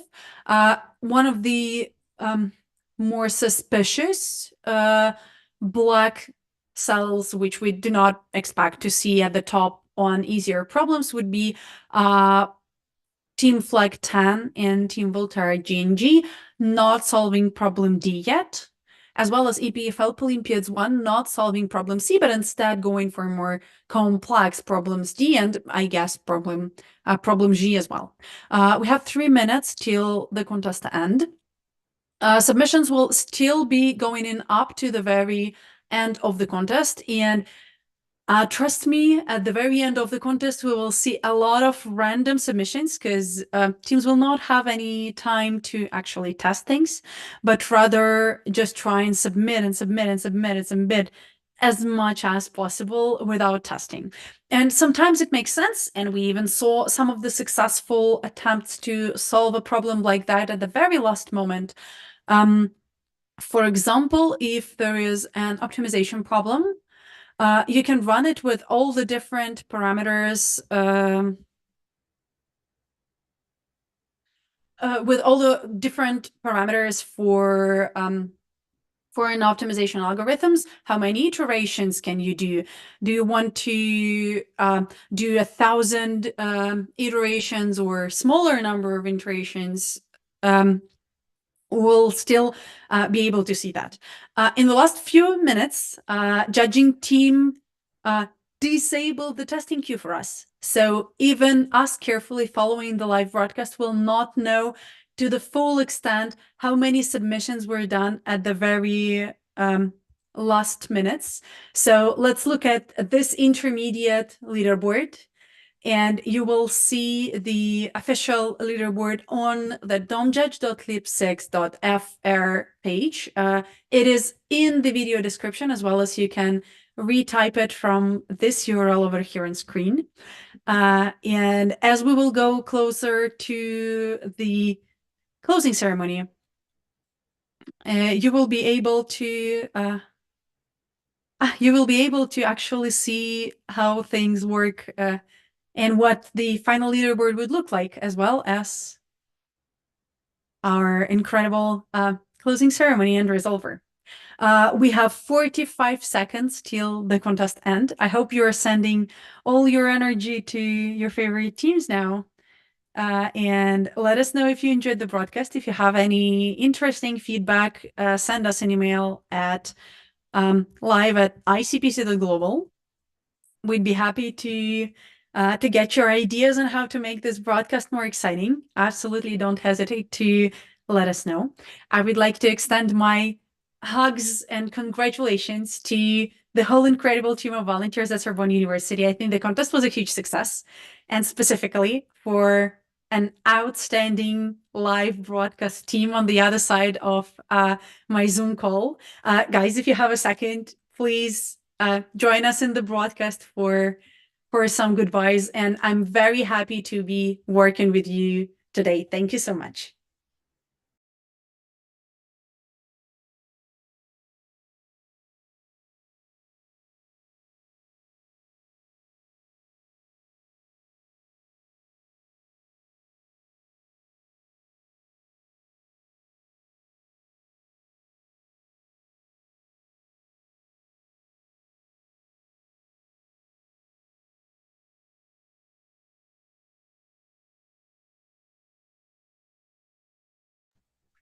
Okay, thanks Lydia for all the comments you did all the morning, and we were very happy to join you in this great event, and it was a pleasure for us. Thanks a lot.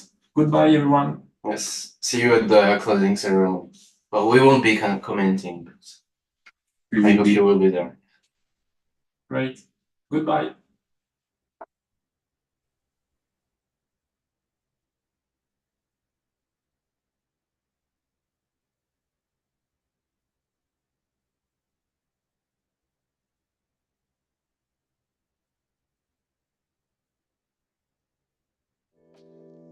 Good job.